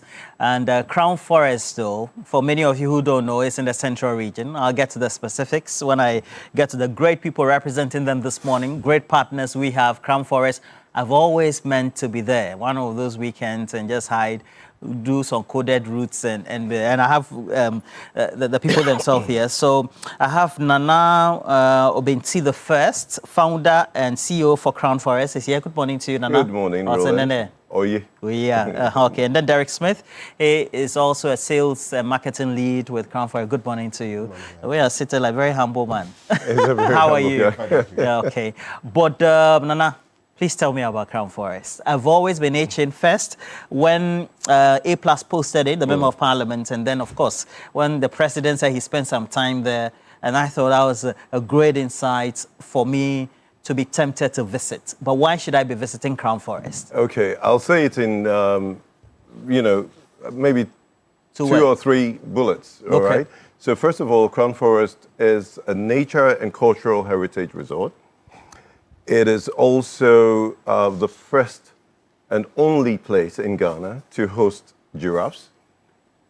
It is a royal enclave by virtue of the fact that, I am the Royal Ambassador for Tourism for the Central Region and I'm Ambassador for Hin of Gomoasin Traditional Area. It has 98 luxurious rooms. 98 luxurious rooms? 98 luxurious rooms. And it has several heritage sites there. A slave route runs through the Crown Forest. An original slave route during the transatlantic slave trade runs through the Crown Forest. It is revered, it's well protected. We have the Enchanted Forest. We have the mysterious Ujafukwa, which is a lake that crocodiles occur there naturally, and the natives fish in it, oblivious of the fact that there are crocodiles there. So these are heritage sites that everybody must come and see. And Derry, it looks like a one-stop shop. Yeah. You have sightseeing, you have relaxation, and then you also have great scenery. You encounter nature and the environment. Exactly. And I particularly remember a post made by somebody who said that one of the water bodies there was clean, and so was a measurement that the effort against Galamsey at some point in time was good. But tell me, how delightful would it be, for example, myself or anybody else, to say that I want to have a weekend or any stay within the period of the week at Crown Forest? Okay, so if you intend to visit the Crown Forest, coming to the Crown Forest, there are two routes to come to the Crown Forest. Through the main road, through Kaswa to Winneba, or through Bodriase, then you connect to Straight Road, then you come in. At the Crown Forest, we always have this thing. We welcome you with our Saf warriors. They are dressed like myself. Wow. Yes, wow. They are dressed in smocks, and then they welcome you. At the Crown Forest, we have 3 categories of rooms. No, actually 4. We have the executive rooms, the standard rooms, and then the VIP rooms, right? So a night at the Crown Forest it ranges from 3,400 to 5,000 cedis. So corporate bodies, individuals could come in, whether for great events or honeymoons or individuals? Yes, so we host conferences, we have conferencing facilities. We can host your destination weddings for you. We can host your parties for you. We actually have 2 lakes. 2 man-made lakes at the Crown Forest, aside the natural one where we find Ojafokwa. So if you want to come in, do you do the booking first, or what do you do? Well, mostly, being a place out of town, it will be obviously in your interest to book first. But if you walk in and you're lucky to have a place available, certainly. But for a day visit, you don't have to book before you come. And it's important to let you know that as a day visitor, you only pay 150 cedis and entry fee, and you can come and have the fun that you want. Fantastic. All right, so you have call numbers, your sites, etc. Okay, so if you want to call Crown Forest to book a room, the number to call is 053 10 20 796. 053 10 20 796. Yes, that's you call the sales number. That it comes to me, and then we can book. So for all the corporate bodies who are planning on having their conference in, anybody who's going to do any retreats? activity. Yes, retreats and all of that, yes. Honeymoon. So next week when Easter starts, we are having a Gomoa in Easter in Gomoa, where we are hosting a big bonfire. Oh, you're doing Easter in Gomoa? Yes, please. Yes, on the 2nd of April. Wow. Yeah, so anybody who is around to this pastoral. I'm looking forward to the day my producer, Shadrach Kabe, will say all of us as a host, and then on the weekend, let's go there. All right. Thank you for passing through the studio this morning. We look forward to great seeing partnership that we have as well. We hope that next time you can pass through as well. Yes. And that's Nana Obinti the first, founder and the CEO for Crown Forest. They're located in the Central region. And then Derek Smith is a sales and marketing lead with Crown Forest. Make sure you check them out on social media and their website as well. And that'll be it for now. But in the meantime, we have our friends from Ghana Publishing also in here. We'll have some great discussions with them next.